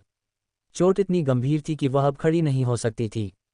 अलिज़ा और पॉल, जिन्होंने उस पर हमला किया था, को देखकर मिरांडा को आखिरकार समझ आ गया। बर्फीले नीले गुलाब, एक्सटेसी घास, चुपके से हमला। ये साफ तौर पर एक लंबे समय से तैयार किया गया हमला है। इस साजिश की मास्टरमाइंड अलिज़ा है। जहां तक रिचर्ड की बात है तो उसे बस इस्तेमाल किया जा रहा है। तो क्या हुआ अगर तुम्हारे पास प्रकाश आशीर्वाद का शरीर है? क्या तुम इससे अछूती हो सकती हो? अलिज़ा ने हाथ में एक हथौड़ा उठाया और अपने व्यंग्य में बेबाक गर्व दिखाया। यह उस शंकु से कैसा है जो तुमने पिछली बार इस्तेमाल किया था? तुम कभी उम्मीद नहीं करती कि मैं इसे इतनी जल्दी तुम्हें लौटा दूंगी, है ना? मदद मांगने की कोशिश मत करना। टीचर पहाड़ से नीचे पवित्र प्रकाश नगर में दिव्यता मंदिर नाइट का अंतिम मैच देखने गए हैं और मैंने आसपास के संरक्षक नाइट और सेवकों को भेज दिया है। मिरांडा अपनी बची हुई शक्ति को इकट्ठा करके भागना चाहती थी या लगभग मौत के मुंह में जाकर पलटवार करना चाहती थी, लेकिन एक्सटेसी घास की ताकत पूरी तरह से प्रकट हो चुकी थी। उसके बुरी तरह घायल शरीर में जरा भी शक्ति नहीं बची थी। इसके बजाय उसमें एक अजीब सी गर्मी पैदा हो रही थी। एक्सटेसी घास का असर कुछ देर तक रहेगा। पॉल, तुम पहले जाकर उसे देखो। अभी उसे मत मारो, मुझे बाद में भी उसकी ज़रूरत पड़ेगी। पॉल ने सिर हिलाया और आगे बढ़ा। उसके हाथ में महान तलवार, शानदार रोशनी, बर्फीली ठंडी रोशनी से चमक रही थी। अलिज़ा का शरीर टिमटिमाया और वह रिचर्ड के सामने आ गई। सफ़ेद रोशनी हटाने के बाद उसने देखा कि रिचर्ड वहाँ पड़ा है और हाँफ रहा है। अलिज़ा ने चेनरुई को सहारा देकर उठाया। रिचर्ड, कैसे हो? चेनरुई ने मुश्किल से अपनी पलकें खोलीं। अभी क्या हुआ? वह कुतिया मिरांडा तुम्हें मारना चाहती है, लेकिन अब वह भाग गई है। सफ़ेद रोशनी ने न केवल रिचर्ड की सांस रोक दी, बल्कि इससे अलगाव का भी असर हुआ। सुश्री मिरांडा। चेनरुई की आंखें गहरी हो गईं और उसकी आवाज़ कमज़ोर होती गई। वह ऐसा क्यों करेगी? वह तुम्हारे लायक नहीं है। अलिज़ा ने अपने हाथों में एक हल्की चमक लिए चेनरुई के चेहरे पर धीरे से हाथ फेरा। तुम अब भी मेरे पास हो। हम सबसे अच्छे दोस्त हैं। चाहे कुछ भी हो जाए, मैं तुम्हारे साथ रहूंगी। चकाचौंध भरी बिजली ने चेन रुई को बहुत सुकून दिया। उसकी आंखें धीरे धीरे शांत हो गईं। शुक्रिया अलिजा, मुझे डर है कि मैं टिक नहीं पाऊंगा। आराम करो, मेरे यहाँ होने से मैं तुम्हें ठीक करने की पूरी कोशिश करूंगी। अलिजा की आवाज़ धीमी होती जा रही थी। मैं तुम्हारी सबसे भरोसेमंद दोस्त और सबसे करीबी इंसान हूँ। सबसे भरोसेमंद दोस्त, चेन रुई ने उसके पीछे धीरे से कहा। सबसे करीबी व्यक्ति एलिजा, क्या तुम सचमुच मरने वाले हो? क्या मैं सचमुच मरने जा रहा हूँ? क्या तुम रुक नहीं सकते? तुम ऐसे नहीं मर सकते। मैं अब और नहीं रुक सकता। मैं इस तरह नहीं मर सकता। एलिजा की आंखें अजीब तरह से चमक रही थीं जब वह उसे कदम दर कदम मार्गदर्शन दे रही थी। आत्मा की भाषा को निकटतम व्यक्ति तक अवश्य पहुंचाना। आत्मा की भाषा को निकटतम व्यक्ति तक पहुंचाएं। सबसे करीबी व्यक्ति कौन है? एलिजा। अलिजा के चेहरे पर विजयी मुस्कान थी। उसके पास एक विशेष प्रकार की आध्यात्मिक शक्ति थी जो प्रतिद्वंद्वी के मन को एक हद तक नियंत्रित कर सकती थी, लेकिन यह आध्यात्मिक शक्ति सर्वशक्तिमान नहीं थी। जब तक व्यक्ति स्वयं इच्छुक न हो, प्रतिद्वंद्वी की इच्छाशक्ति जितनी प्रबल होगी, उसका प्रतिरोध उतना ही अधिक होगा। एक बार जब यह विफल हो जाती तो उसे भयानक प्रतिघात सहना पड़ता, इसलिए वह इसे आसानी से सक्रिय नहीं कर पाती। गार्डन सिटी में एलिजा ने आत्मा भाषा की विरासत की कहानी सुनी और उसकी पुष्टि की, और उसने ये सब योजना बनाना शुरू कर दिया। वह चेन रुई को अपना अधीनस्थ बनाना चाहती थी और उसकी आत्मा भाषा की शक्ति को जब्त करना चाहती थी। अप्रत्याशित रूप से चेन रुई ने अंततः पॉल को चुना, लेकिन एलिजा ने फिर भी हार नहीं मानी और योजनाओं की एक श्रृंखला शुरू कर दी। चेन रुई द्वारा फीनिक्स के अंडे से संवाद करने की क्षमता दिखाने के बाद वह और दृढ़ हो गई और आखिरकार परिदृश्य तैयार कर लिया। अब यह सफलता के करीब था। इस बार मैं न सिर्फ आत्मा की भाषा पा सकता हूं, बल्कि अपनी दुश्मन मिरेंडा से भी छुटकारा पा सकता हूं। यह एक तीर से दो शिकार करने जैसा है। अगर यूडोरा को यह पता भी चल जाए तो भी आत्मा की भाषा पर भरोसा करके मेरी कद्र की जा सकती है। आत्मा की भाषा एलिजा को दो। एलिजा की आवाज़ धीमी और आकर्षण से भरी हो गई। इसे एलिजा को दे दो। चेन रुई की आंखें धीरे धीरे लाल रोशनी से चमकने लगीं। अध्याय 674 हिमपात। सफलता निकट देखकर एलिजा का हृदय उल्लास से भर गया। जब तक उसे आत्मा की भाषा की शक्ति प्राप्त हुई और फिर वह दृश्य रचा जहां वह और पॉल मिरेंडा को मारने आए थे। जब मिरेंडा ने रिचर्ड को अस्वीकार कर दिया और उसे मार डाला, तब तक ये लंबे समय से तैयार योजना पूरी हो चुकी थी। एलिजा अपने शिक्षक के व्यक्तित्व को समझती थी। यूडोरा को रिचर्ड नाम का व्यक्ति नहीं, बल्कि फीनिक्स के अंडे से संवाद करने की उसकी क्षमता ज्यादा प्रिय थी। जब तक एलिजा के पास आत्मा की भाषा की शक्ति थी, उसे लगता था कि वह रिचर्ड से बेहतर इसका इस्तेमाल कर सकती है। इस तरह के उपयोग मूल्य और खुद को माफ करने के लिए एक दृश्य सेटअप के साथ उसे सजा की चिंता करने की जरूरत नहीं थी, भले ही मिरेंडा की बलि दे दी जाए। रिचर्ड की पुतलियां लाल हो गई थीं। एलिजा जानती थी कि यह आत्मा की भाषा की विरासत का संकेत था। उसने जल्दी से उन आंखों को देखा और महसूस किया कि वह एक अजीब सी आत्मिक शक्ति से घिरी हुई थी। उसे बहुत सुकून मिला। एक समाधि में वह पवित्र आशीर्वाद हॉल की स्वामी बन गई, अपने पूर्व गुरु को अपने पैरों तले रौंद दिया और फिर अन्य 2 मंदिरों को पराजित कर पवित्र प्रकाश पर्वत की सर्वोच्च शासक बन गई। सभी प्राणियों को एक देवता की तरह देख रही थी। हालांकि उसका अवचेतन उसे बता रहा था कि यह एक सपना होना चाहिए। अतुलनीय संतुष्टि की भावना ने उसे सपने से जागने के लिए अनिच्छुक बना दिया और वह और अधिक आदी होती गई। एक आवाज़ सुनाई दी, रिचर्ड को क्यों मारा? मैं रिचर्ड की आत्मा की भाषा जानना चाहती हूँ, एलिजा ने अनायास ही उत्तर दिया। मिरेंडा को क्यों मारा? मुझे उससे बेपनाह नफरत है। एक मिशन में मैंने उसकी बहन को मार डाला था। टीचर ने भी हमारे बीच के संघर्ष को इस नियम के तहत स्वीकार कर लिया था कि जीतने वाला सब कुछ जीत लेता है। यूडोरा को उस राक्षसी जानवर के अंडे की क्या ज़रूरत है? यह एक फीनिक्स का अंडा है। टीचर अग्नि और प्रकाश तत्वों की प्रशिक्षक हैं। वह एक फीनिक्स को सेते हुए उसे गुप्त तकनीक से खाना चाहती हैं। फिर उन्हें एक असली राज्य शक्तिशाली बनने का मौका मिलेगा। यहाँ तक कि मिरेंडा भी ज्वाला के हॉल में प्रवेश नहीं कर सकती। आप ये रहस्य कैसे जानते हैं? क्योंकि मेरे पास किसी के मन को मोहित करने की क्षमता है और मैं नहीं कह सकती। एलिजा थोड़ा संघर्ष करती हुई प्रतीत हुई। मुझे जवाब दें। मेरी माँ शिक्षक की बहन है। जवाब कुछ अप्रत्याशित था। अंकल कार्डिनल हैं, आंटी आर्चबिशप होली लेडी हैं और अधिकारी शाही परिवार में पैदा हुई हैं और उनका पालन पोषण सही तरीके से हुआ है। तो क्या इसका मतलब यह है कि उन्हें ज्यादा राज पता हैं? क्या तुमने पहले कभी राफेल को देखा है? 3 महादूतों का रहस्य क्या है? राफेल देवदूत। एलिजा की सांसें भारी हो गईं। उत्तर। एलिजा कांप उठी। दर्द से उसका पूरा शरीर कांप उठा और वह अचानक चीख पड़ी। दूसरी तरफ पॉल दोनों हाथों में तलवारें लिए मिरेंडा को घूर रहा था, जो उस पुराने पेड़ के नीचे गंभीर रूप से घायल पड़ी थी। उसने देखा कि उस अर्धएल्फ की त्वचा धीरे धीरे लाल हो रही थी। पॉल ने एक मनहूस मुस्कान दिखाते हुए कहा, क्या एक्सटेसी घास का असर हो रहा है? अगर तुम यहाँ चढ़ जाओ और मेरे जूते चाटो, शायद मैं मरने से पहले तुम्हें एक आदमी का स्वाद चखा सकूं। मिरांडा ने अपने दिल में उमड़ती हुई इच्छा को बड़ी मुश्किल से दबाया। शक्ति के क्षय और चोट के बढ़ने से उसकी इच्छाशक्ति कमजोर हो गई। बची खुची हताश शक्ति भी क्षीण होने लगी। वह लिज़ा को अच्छी तरह जानती थी। ऐसे में वह उसे कभी कोई रास्ता नहीं देगी। उसे और भी भयानक यातनाएं दी जाएंगी। वह बस यही कर सकती थी कि बची खुची शक्ति पूरी तरह खत्म होने से पहले ही अपनी जान दे दे।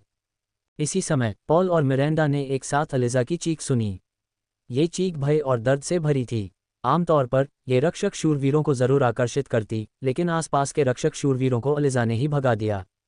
जैसे ही पॉल ने अपना सिर घुमाया, उसने देखा कि एलिज़ा दूर से अपना सिर पकड़े हुए जमीन पर चिल्ला रही थी। रिचर्ड गायब लग रहा था। पॉल को अचानक एक अजीब सा खतरा महसूस हुआ। उसके हाथ में पकड़ी तलवार चमक उठी और उसने पूरी ताकत से आगे की ओर वार किया, फिर अपना सिर पीछे कर लिया। शानदार प्रकाश की तलवार अचानक रुक गई और रोशनी तुरंत बुझ गई। यह एक मोमबत्ती की तरह थी जो एक ही झटके में बुझ गई। पॉल अविश्वास से अपने सामने खड़ी आकृति को देखने लगा। यह आकृति जो केवल 2 उंगलियों से उसके पूरे वार को आसानी से रोक सकती थी। ये परिचित आकृति। रिचर्ड, पॉल ने आश्चर्य से कहा, यह कैसे संभव है? प्रिय सर पॉल, रिचर्ड ने एक शरारती मुस्कान दिखाते हुए कहा, हर संभावना असंभव से ही बनती है। अंत में मुझे इस पूरे सफर में आपकी देखभाल के लिए आपका शुक्रिया अदा करना चाहिए। पॉल ने प्रतिद्वंद्वी की 2 उंगलियों से दबी हुई शानदार रोशनी को वापस खींचने की पूरी कोशिश की, लेकिन उसने अपनी क्षमता को ज्यादा आंक लिया था। महान तलवार बिल्कुल भी हिल नहीं पा रही थी। इतनी भयानक ताकत, मेरे गुरु, पहले पैलाडिन कैप्टन, शानदार तलवारबाज पारसाली के लिए भी कुछ नहीं है। सेंट पावरहाउस का चरम मंच। पॉल के रोंगटे खड़े हो गए और उसने कहा, तुम कौन हो? मानव जगत का ऐसा शिखर स्तरीय महाशक्तिशाली व्यक्ति रास्ते में अपने अधीनस्थ के रूप में अपनी पहचान छिपाने से भी नहीं हिचकिचाता, इसलिए इस व्यक्ति का उद्देश्य। पॉल जितना ज्यादा इस बारे में सोचता, उतना ही ज्यादा भयभीत होता। उसने दूसरे व्यक्ति की शांत आवाज सुनी, मेरा समय कम है, मेरे पास तुम जैसी चींटियों से बकवास करने का समय नहीं है। तुम्हें बस धोखा दिया गया था और तुम्हें मरने की जरूरत नहीं है, लेकिन दुर्भाग्य से तुम मुझे मारना चाहते हो, इसलिए तुम्हें मरना होगा। पॉल ने अपनी जिंदगी में यही आखिरी वाक्य सुना था। अगले ही पल किसी की उंगली उसके माथे पर थपथपाए। एक धमाके के साथ उसकी चेतना, उसकी महत्वाकांक्षा, इच्छा और शरीर के साथ साथ विलीन होने लगी। मिरांडा की धुंधली आंखों में पॉल का शरीर रेत की तरह बिखर गया। पलक झपकते ही वह शून्य हो गया। मिरांडा का दिमाग पूरी तरह से धुंधला नहीं हुआ था और उसकी आंखों में आत्महीनता के भाव थे। पता चला कि सबने नजरअंदाज कर दिया है। जिस बदसूरत आदमी को मैं हमेशा नीची नज़र से देखती रही, वो असल में एक विशाल अजगर है। क्या तुम्हें कुछ मदद चाहिए? गार्डन सिटी की सुश्री हत्यारे। वह घुटनों के बल बैठ गया और मुस्कुराते हुए उसकी ओर देखने लगा। तुम हो? मिरांडा को अचानक कुछ याद आया। उसकी आंखों में हैरानी साफ झलक रही थी। गार्डन सिटी में उसने भेष बदलकर एलिज़ा की हत्या करने की कोशिश की थी। नतीजा ये हुआ कि भागते हुए उसकी मुलाकात एक अनजान रहस्यमय व्यक्ति से हुई। दूसरे व्यक्ति ने उसे परेशान नहीं किया, उसने बस उसका पहला चुंबन लिया। जैसे ही मिरांडा ने अपना ध्यान बदला, उसने अपने माथे पर एक उंगली उठाई हुई देखी। उसने दांत पीसते हुए कहा, जरा रुको। उंगली रुक गई। अर्धएल्फ ने दया की भीख नहीं मांगी, बल्कि उसने पूछा, एलिज़ा को क्या हुआ? वह मुझे नियंत्रित करना चाहती थी, लेकिन मेरी जादुई शक्ति ने उसे रोक दिया। बाद में किसी आध्यात्मिक प्रभाव के कारण वह पूरी तरह से टूट गई। अगर और कुछ नहीं हुआ तो वह अपने जीवन में कभी नहीं जाग पाएगी। एलिज़ा बाहर से मासूम और प्यारी थी, लेकिन अंदर से उदास और क्रूर। इस बार वो खुद ही दोषी थी। उसे ही अंजाम भुगतना था। खैर, तुम तो वैसे भी मरने वाले हो। मरने से पहले मेरे 2 सवालों के जवाब दो। इसे अपनी बहन का बदला लेने का मेरा इनाम समझो। पहला, एंजल राफेल का राज क्या है? दूसरा, पवित्र प्रकाश पर्वत की चोटी पर स्थित प्रकाश दिव्यता मंदिर में क्या है? मिरांडा ने सिर हिलाया। मैंने सर राफेल को पहले कभी नहीं देखा। मुझे बस इतना पता है कि आखिरी बार 3 महादूत 300 साल से भी पहले आए थे। जहां तक लाइट डिविनिटी टेम्पल की बात है, वहां केवल पोप और 2 आर्क बिशप ही प्रवेश कर सकते हैं, और रास्ते में पवित्र जानवर भी हैं। उस जगह के बारे में मेरी समझ दूसरों से अलग नहीं है। सच में, तुमने झूठ नहीं बोला। अफसोस की बात है कि जानकारी थोड़ी कम है। जैसे ही उसने बोलना खत्म किया, उसकी उंगली पहले से ही मिरांडा के माथे पर दबी हुई थी। मिरांडा मरने के लिए अपनी आंखें बंद कर रही थी, लेकिन अचानक उसे अपने माथे पर ठंडक का एहसास हुआ। एक्सटेसी घास का असर तेजी से कम हो रहा था और उसके शरीर को गर्म करने की हवस धीरे धीरे कम हो रही थी। अर्ध एल्फ ने आश्चर्य से आंखें खोलीं और देखा कि उसके सामने वाली आकृति गायब हो गई है। उसके कानों में एक आवाज़ गूंजी, ये तुम्हारी ईमानदारी का इनाम है। जाओ, रात को अच्छी नींद लो। बहुत कोमल होठों वाली अर्ध एल्फ लड़की। तीव्र नींद आने लगी और अर्ध एल्फ की सुंदर आंखें धुंधली होने लगीं। उसी समय एक छिपी हुई आकृति दिव्यता मोहर शिखर की ओर चुपचाप चल रही थी। सावधानी के लिए उसकी गति बहुत तेज नहीं थी। हालांकि वह पवित्र आशीर्वाद शिखर के रास्ते से अच्छी तरह वाकिफ था, फिर भी वह दिव्यता मोहर शिखर के अंदर के क्षेत्र में पहली बार प्रवेश कर रहा था। यह आकृति स्वाभाविक रूप से चेनरुई थी। पिछली आकृति पवित्र आशीर्वाद हॉल में शूरा थी। शूरा का मिशन अलिजा के साथ अभिनय करना था, जबकि मूल शरीर का मिशन स्वाभाविक रूप से इस योजना का सबसे महत्वपूर्ण लक्ष्य था, स्नोडालेट। स्नोडेलेट का स्थान डिविनिटी सील हॉल के पास स्ट्रोई समिट स्टेज पर था। दिव्यता मोहर शिखर तक पहुंचने के रास्ते में उसे कोई बाधा नहीं आई, लेकिन चेनरुई दिव्यता मोहर हॉल पहुंचकर थोड़ा हैरान हुआ। दिव्यता मोहर हॉल का लेआउट पवित्र आशीर्वाद हॉल से बिल्कुल अलग था। पवित्र आशीर्वाद हॉल के चौक पर राफेल की मूर्ति खड़ी थी और उसके पीछे महल था। दिव्यता मोहर हॉल का मुख्य शिखर एक विशाल मूर्ति थी। सभी इमारतें मूर्ति के नीचे थीं। राफेल की मूर्ति उसकी तुलना में एक छोटा सा खिलौना ही लग रही थी। पवित्र आशीर्वाद भवन की तरह यहाँ की आस्था शक्ति भी असामान्य रूप से भस्म हो रही थी। ऐसा लगता है कि तीनों प्रमुख मंदिर भी ऐसे ही हैं। फिर तथाकथित 3 महादूत, जो प्रकाश देवता के सबसे वफादार और शक्तिशाली सेवक हैं, बारी बारी से स्वामी की आस्था शक्ति चुरा लेते हैं। ये कैसी चालें चल रहे हैं? चेनरुई को शूरा से मिली खुफिया जानकारी याद आई। पिछली बार 3 महादूत 300 साल से भी पहले उतरे थे। संयोग से वह समय दानव लोक और मनुष्यों के बीच युद्ध का था। क्या ये? इन रहस्यों में अद्भुत रहस्य छिपे हैं, लेकिन अब सबसे महत्वपूर्ण चीज़ है स्नोडेलेट। बाकी बातों पर बाद में चर्चा होगी। चेनरुई की नज़र दिव्यता सील हॉल के मुख्य शिखर के नीचे बाईं ओर एक छोटी सी पर्वत चोटी पर टिकी थी। उसने जो जानकारी जुटाई उसके अनुसार वह स्ट्रोई समिट स्टेज था। चेनरुई ने गहरी सांस ली और 20 मिनट शेष रहते चुपके कौशल का लाभ उठाकर आगे बढ़ना जारी रखा। स्ट्रोई समिट स्टेज एक विशाल, छोटा सा चौकोर, सादा और सुंदर डिज़ाइन वाला था। उस पर कई उभरे हुए स्तंभ लगे थे। चेनरुई के पास इन्हें देखने का समय नहीं था। उसका मन सामने लगे 3 सफ़ेद पेड़ों की ओर आकर्षित था। यहाँ कोई और पौधा नहीं था, बस ये 3 पेड़ थे। ये तीनों पेड़ लगभग 5 मीटर ऊंचे थे, एक दूसरे से सटे हुए, मानो 3 गहरे दोस्त आपस में फुसफुसा रहे हों। पेड़ के चारों ओर एक हल्की धुंध छाई हुई थी और हरी पत्तियों के बीच मुट्ठी भर सफ़ेद फूल खिले हुए थे। ये फूल एकदम साफ थे और चमकदार रोशनी से चमक रहे थे, मानो नक्काशीदार रत्न जड़े हों। चेनरुई ने 3 पेड़ों से आती हुई प्रबल प्रकाश तत्व शक्ति को महसूस किया और वह उत्साहित हो गया। स्नोडालेट, पवित्र फूल, इससे मैं इसाबेला के प्रकाश विनाश मोहर श्राप को रद्द कर सकता हूँ। मौत के चंगुल से छुटकारा पाओ। तभी चेनरुई स्नोडालेट ट्री की ओर दौड़ा और अचानक रुक गया। उसे किसी खतरे का आभास हुआ। संबंधित संकेत विश्लेषणात्मक आंखें में दिखाई दिया था। जाति, प्रकाश तत्व, व्यापक शक्ति मूल्यांकन, एस जोड़, शारीरिक बनावट, एस जोड़, शक्ति, एस जोड़ जोड़, आत्मा, एस जोड़ जोड़, गति, एस जोड़। विश्लेषण प्रकाश विशेषता, प्रकाश तत्व जादू प्रतिरोधक क्षमता, सुदृढ़ीकरण प्रतिभा, पुनरुत्थान प्रतिभा। खतरे की डिग्री उच्च। अध्याय 675 प्रकाश तत्व राजा। विश्लेषणात्मक आंखों द्वारा प्रदर्शित आंकड़ों ने चेनरुई को रोक दिया। मानव जगत में, विशेष रूप से पवित्र प्रकाश पर्वत पर, जिसे प्रकाश तत्व जादू का उद्गम स्थल माना जाता था, प्रकाश तत्वों को देखना कोई असामान्य बात नहीं थी। बस इतना था कि इस प्रकार के आंकड़ों वाले प्रकाश तत्वों की केवल एक ही पहचान थी, प्रकाश तत्व राजा। प्रकाश तत्व राजा का पूरा शरीर श्वेत प्रकाश से भर गया था और उसके भीतर से एक मानव आकृति प्रकट हुई। चेहरे की विशेषताओं को देखना बहुत मुश्किल था। हालांकि श्वेत प्रकाश विशेष रूप से चमकदार नहीं था, फिर भी उसे देर तक देखने के बाद आंखों में एक चुभन सी महसूस हुई। ये प्रकाश तत्वों की एक विशेषता थी जो उन्हें पहले हमला करने की अनुमति देती थी। अब तक चेनरुई 5 एलिमेंटल राजाओं से मिल चुका है। अग्नि तत्व राजा को छोड़कर वह बाकी सभी 6 राजाओं से मिल चुका था, न सिर्फ एक दूसरे से, बल्कि 3 किंग्स ऑफ डार्कनेस में मूर उसका सबसे अच्छा दोस्त भी था। लाइट एलिमेंटल किंग स्नोडेलेट ट्री के सामने रुका हुआ था। फिलहाल चुपके से तकनीक में अभी कुछ मिनट बाकी हैं। चेनरुई और ज्यादा उलझने पैदा नहीं करना चाहता था।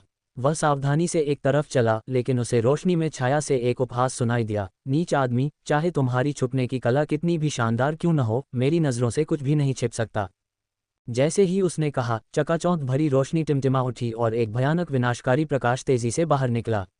निशाना था चेनरुई, जो छिपी हुई अवस्था में था।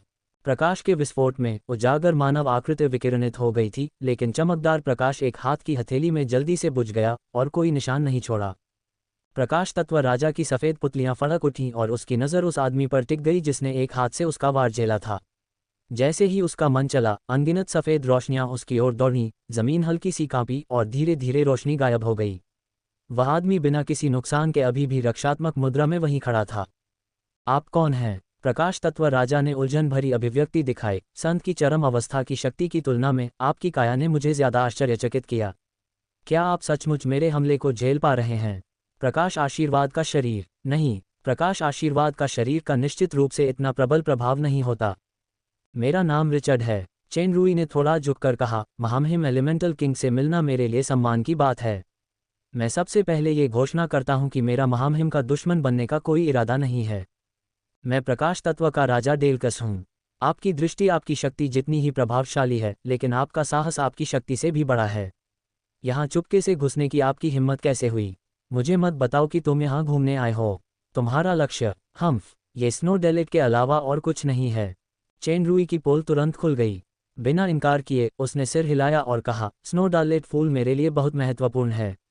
हो सके तो मुझ पर एक उपकार कर दीजिए महाराज डेलकस। मैं महाराज के उपकार को याद रखूंगा और भविष्य में जरूर उसका बदला चुकाऊंगा। स्नो डालेट फूल की सबसे महत्वपूर्ण भूमिका प्रकाश आशीर्वाद शरीर समारोह को रूपांतरित करने के लिए आवश्यक सामग्री प्रदान करना है। इसका तुम्हारे शरीर पर कोई प्रभाव नहीं पड़ता।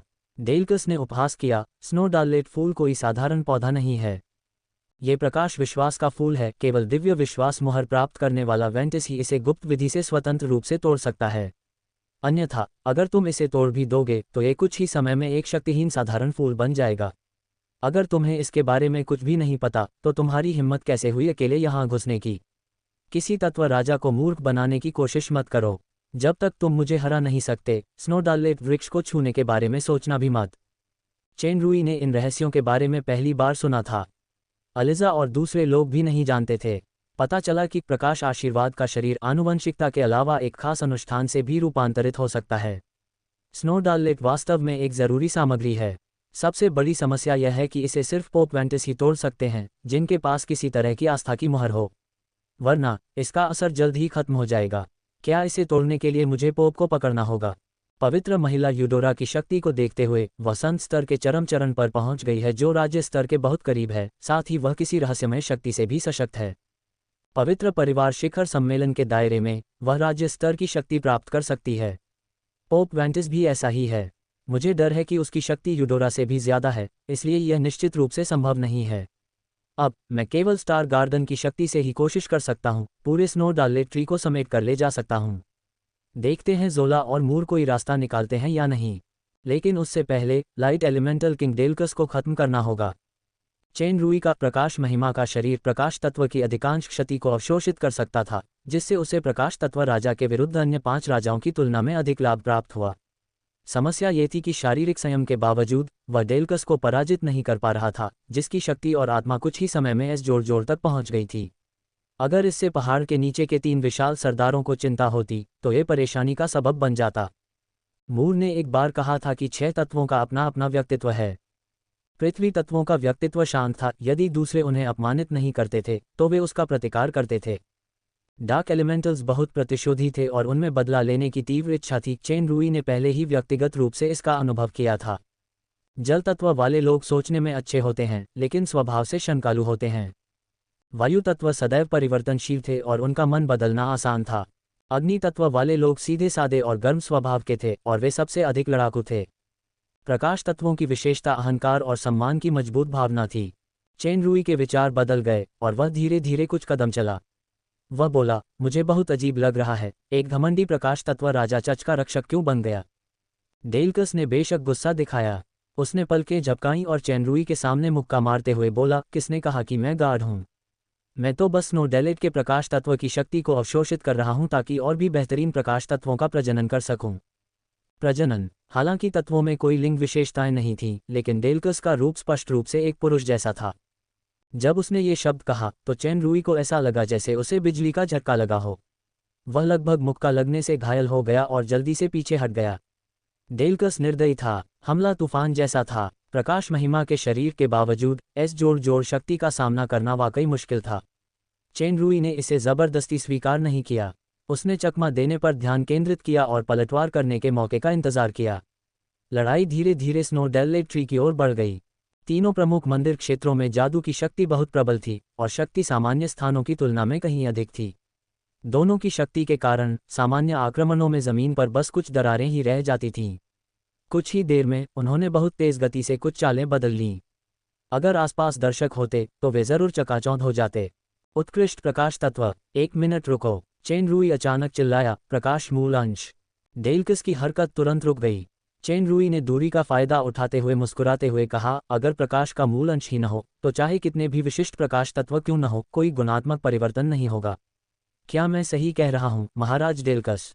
डेल्किस की आवाज़ स्पष्ट रूप से आश्चर्यचकित लग रही थी। आपको ये कैसे पता?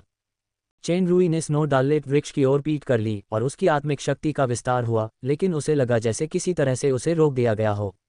उसने भौहें चढ़ाईं, लेकिन उसके शब्द नहीं रुके। 3 शर्तें पूरी होने पर मैं तुम्हें एक प्रकाश मूल अंश दे सकता हूँ। अपना समय बर्बाद मत करो। स्नोडालेट ट्री शक्तिशाली जादुई घेरे की सुरक्षा से घिरा हुआ है। भले ही सेंट पीक स्टेज के कई शक्तिशाली लोग इस पर हमला करें, वे इस सुरक्षा को नहीं तोड़ सकते। डेल्कस का आश्चर्य गर्व में बदल गया। मुझे नहीं पता कि तुमने मूलखंड शब्द कहाँ सुना है। इस छोटी सी चाल को दूर रखो। तुम मुझे बेवकूफ़ नहीं बना सकते। हालांकि प्रकाश तत्व राजा अहंकारी था, इसका मतलब यह नहीं था कि उसमें कोई बुद्धि नहीं थी। उसने चेन रुई की कोशिश को तुरंत भांप लिया। चेन रुई मन ही मन गालियां दे रहा था, लेकिन उसकी मुस्कान वैसी ही थी। ये तो बस 23 युआन के प्राचीन रूनों का एक जादुई घेरा है। अगर मैं इस पर कुछ समय बिताऊं तो इसे हटाना मुश्किल नहीं है। जहां तक प्रकाश मूल अंश की बात है, क्या महाराज ने लाखों साल पहले रोड्रिगेज नामक पवित्र अजगर के बारे में सुना है? डेल्कस को आश्चर्य हुआ जब उसने चेन रुई को प्राचीन रूनों का सटीक स्तर बोलते सुना। फिर वह चौंक गया जब उसने रोड्रिगेज नाम सुना। क्या आप जानते हैं कि वह कहाँ है? चेन रुई ने अपनी उंगली तेजी से अपनी पीठ के पीछे घुमाई, स्नोडालेट ट्री के चारों ओर बने प्राचीन रूनों के जादुई घेरे को हटाने की कोशिश करते हुए।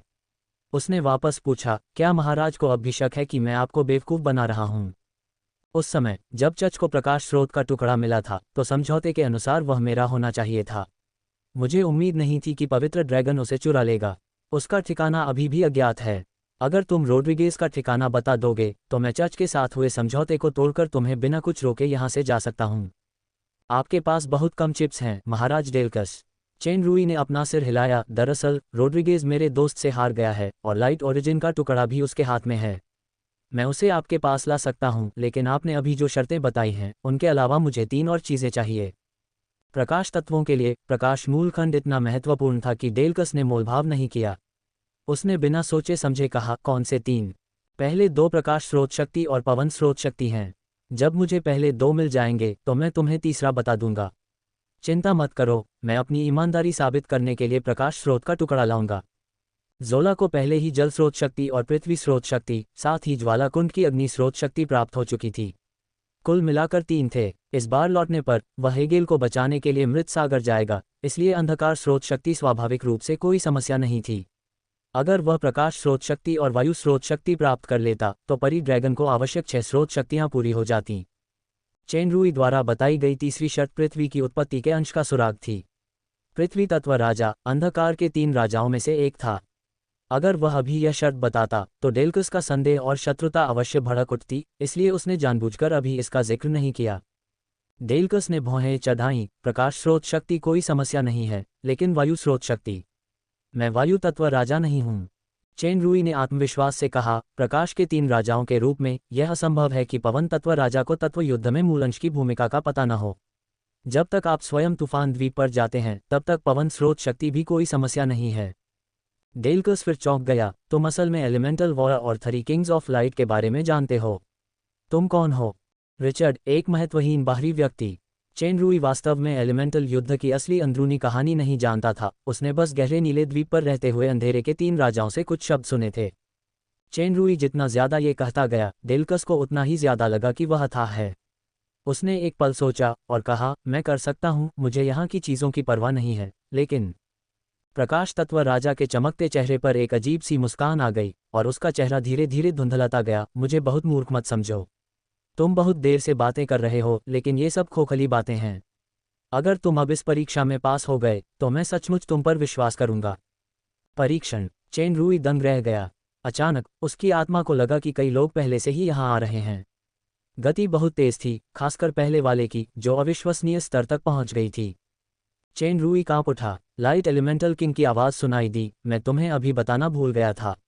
वेंटिस का स्नो डेलेट्री से एक खास इंद्रिय संबंध है। जब तुमने जादुई घेरे को हटाने की कोशिश की तो वह पहले ही घबरा गया था। भाड़ में जाओ। चेन रूई खुद को रोक नहीं सका और गंदी भाषा में बोल पड़ा। अध्याय 676 ध्यान भटकाने की रणनीति। चेन रूई की योजना अलग से काम करने की थी। मूल शरीर स्नो डेलेट फूल पाने के लिए स्ट्रोई समिट स्टेज की ओर गया और अवतार शूरा दूसरी तरफ गया। ये सिर्फ अलिजा के साथ अभिनय करने के लिए नहीं था, असली लक्ष्य पवित्र प्रकाश पर्वत की चोटी पर पहुंचना था। दोनों ने पवित्र परिवार हॉल में अलग अलग काम करना शुरू कर दिया। जब चेन रूई का सामना लाइट एलिमेंटल किंग से हुआ तो शूरा, जिसने अलिजा और पॉल से निपटा था, तीनों प्रमुख मंदिरों को दरकिनार कर सीधे पवित्र प्रकाश पर्वत की चोटी पर पहुंच गया, जो एक निश्चित क्षेत्र था जहां केवल पोप और 3 आर्चबिशप ही जा सकते थे, लाइट डिविनिटी टेम्पल। प्रवेश द्वार के आसपास पहरेदारों को दरकिनार करने के बाद रास्ते में कोई रुकावट नहीं थी। ये तथाकथित निषिद्ध क्षेत्र के नाम से मेल नहीं खाता था, लेकिन रास्ता अंतहीन लग रहा था। काफी देर चलने के बाद वह अभी भी पहाड़ पर था। शिखर ज्यादा दूर नहीं लग रहा था, लेकिन फिर भी उतनी ही दूरी थी जितनी दूर होने पर थी। शूरा ने भौहें चढ़ाईं और उसकी आकृति अचानक गायब हो गई। एक विशाल वस्तु जमीन से टूटकर उसकी मूल स्थिति से टकराई और कठोर पत्थर की सीढ़ियां अचानक टूट गईं। यह एक विशाल सुनहरा तंतु था जिसका व्यास लगभग 4 मीटर और लंबाई 10 मीटर थी। चूकने के बाद ये कुछ मीटर तक फैला और सीधे शूरा की ओर बढ़ा, जो हवा में दिखाई दिया। शूरा ने फिर उसे टाल दिया। एक के बाद एक तंतु जमीन पर ऐसे उभरे मानो पूरी पहाड़ी एक विशाल ऑक्टोपस हो। ये पवित्र जानवर है। शूरा ने मिरेंडा द्वारा मंदिर के बारे में कही गई बात याद की और वह तिरस्कारपूर्वक मुस्कुराया। शक्ति को एक तरफ रख दे तो इसकी सुंदरता को देखते हुए ये निम्नतर है। अनगिनत तंतु आपस में उलझ गए और शूरा की आकृति तेजी से चमक उठी। कुछ चकाचौंध भरी हरकतों के बाद वे तंतु आपस में उलझ गए और सचमुच एक गांठ बांध दी। जोरदार संघर्ष के कारण जमीन लगातार फट रही थी और कांप रही थी, लेकिन वह उस गांठ से अलग नहीं हो पा रही थी। लगता है ये दृश्य अक्सर कार्टूनों में यादों में देखा जा सकता है। ये टेंटिकल्स के खिलाफ एक मारक चाल है, शूरा ने मन ही मन कहा और उसका स्वर अचानक तेज हो गया। बाहर आओ। वो आदमी जो तमाशा देख रहा है। सड़क के इस हिस्से में चाल तो तुम्हारा काम होनी चाहिए, है ना? जब तक मैं तुम्हें मार दूंगा मैं पहाड़ की चोटी पर जाकर नज़ारा देख सकता हूँ। क्या बेबाक दावा है। एक आदमी की आकृति धीरे धीरे हवा में धुंधली पड़ गई। एक चांदी के बालों वाला आदमी, सुनहरे रंग का लबादा पहने हुए, जिसके चेहरे पर गहरी रेखाएं थीं। बहुत दिनों से मुझे कोई अज्ञानी घुसपैठिया नहीं मिला। मैं तुम्हें इसी पवित्र गौरव में मिटा दूंगा। एक धधकती लौ सीटी बजाती हुई ऊपर आए। शूरा की आंखों में लाल रोशनी चमक उठी और उसने लौ को मोड़ने के लिए अपना हाथ घुमाया। संयोग से लौ आपस में उलझे विशाल तंतुओं पर गिरी और फट गई। फिर वे विशाल तंतु राख में बदल गए। हालांकि शूरा ने उस आदमी की लौ को दूर धकेल दिया, लेकिन उसे कुछ कदम विपरीत दिशा में धकेल दिया गया। उसे अपने हाथ में झुंझुनी महसूस हुई। इसमें तो जबरदस्ती है। सर राडामारो, तुम में इतनी ताकत तो है कि तुम मेरे वार को रोक सको। चिंता मत करो, मैं हजारों सालों से सक्रिय नहीं रहा। मैं तुम्हें इतनी जल्दी मरने नहीं दूंगा। राडामारो ने आखिरी शब्द कहे ही थे कि वह शूरा के सामने आ गया। उसकी बाहें दर्जनों परछाइयों में बदल गईं जिन्होंने शूरा को घेर लिया। शूरा बाएं दाएं लड़खड़ा रहा था, मुश्किल से अपना बचाव कर पा रहा था, लेकिन फिर भी वह प्रतिरोध नहीं कर पा रहा था। पलक झपकते ही उसका शरीर कई टुकड़ों में बिखर गया। राडामारो के चेहरे पर तिरस्कार भरा था। कितना निराशाजनक आदमी है। अपनी बात पूरी करने से पहले ही उसने शूरा के फटे चेहरे पर एक अजीब सी मुस्कान देखी। राडामारो को तुरंत एहसास हुआ, भ्रम। इससे पहले कि राडामारो कुछ प्रतिक्रिया दे पाता, एक चेतावनी का संकेत उभरा। उसके पीछे एक तेज हवा ने उसे उड़ा दिया। लगभग उसी समय जब वह बाहर उड़ रहा था, एक भूतिया आकृति ने असंतुलित राडामारो को हवा में ही रोक लिया। बूम बूम बूम, बहरा कर देने वाले प्रहारों की आवाज आई। राडामारो इन हमलों से थोड़ा स्तब्ध रह गया। उसका उड़ता हुआ शरीर पीछे की ओर खींच गया और एक जोरदार जड़ता के साथ आकाश में फेंक दिया गया। शूरा की आकृति तुरंत आकाश में सबसे ऊंचे स्थान पर प्रकट हुई। उसने अपनी मुट्ठी भींची और उसे जोर से नीचे गिरा दिया। धमाका। धुआं छटने के बाद जमीन पर गिरे हुए उल्कापिंड जैसा एक छेद दिखाई दिया। राडामारो धीरे से उठा, दांत पीसते हुए आसमान में दुश्मन को देखा। इस समय उसका चमकता हुआ सुनहरा लबादा पहले ही फट चुका था। वह धूल से सना हुआ था और उसकी हालत बहुत खराब थी। शूरा का ध्यान इस बात पर गया कि लगातार हो रहे इस जबरदस्त प्रहार के बावजूद राडामारो के शरीर पर कोई निशान नहीं था। इस लड़के की आक्रमण और बचाव क्षमता आश्चर्यजनक रूप से उच्च है। कुछ और हमले हुए, दोनों पक्ष पहले ही अनगिनत बार तेज गति से एक दूसरे पर हमला कर चुके थे। इस समय राडामारो शूरा को नीचा दिखाने की हिम्मत नहीं कर सका। ये दुश्मन न केवल उसके बराबर ताकतवर था, बल्कि वह मायावी कौशल में भी निपुण था। वास्तविकता और मायावी मिश्रण ने उसे लगभग एक गंभीर झटका दे दिया। राडामारो ने मुक्का मारने का नाटक किया, दूरी खींची और अचानक उसके पूरे शरीर में आग की लपटें आसमान छूने लगीं। आसपास का स्थान एक अजीब सी विकृति के साथ लपटों से जलता हुआ प्रतीत हो रहा था। आकाश में छाए काले बादलों से एक ऐसी क्षेत्रीय शक्ति का आभास हो रहा था जो दुनिया को तबाह कर सकती थी। इस समय शूरा की सांसें मानो एकदम रुक सी गई थीं।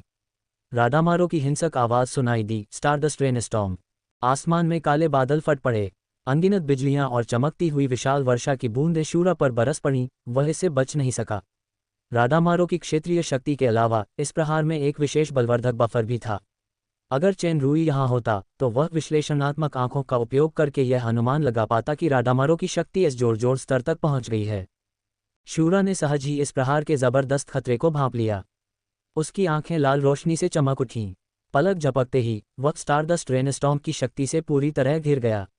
हालांकि राडामारो को हैरान करने वाली बात हुई। स्टारडस्ट रेनस्टॉर्म का प्रक्षेप पथ अचानक अजीब तरह से बदल गया। ऐसा लग रहा था जैसे वह किसी चीज की ओर जोर से आकर्षित हो रहा हो। शूरा एक बड़े मुंह जैसा था, वह असल में सारी बिजली और हल्की बारिश को निगल रहा था। इससे भी अधिक आश्चर्यजनक बात यह थी कि शूरा ने अपने हाथ फैलाए और चिल्लाया, स्टारडस्ट रेनस्टॉर्म। राडामारो की ओर अनगिनत बिजलियां और हल्की बारिश बरस रही थी। राडामारो हक्का बक्का रह गया। यह उसकी जानलेवा चाल थी।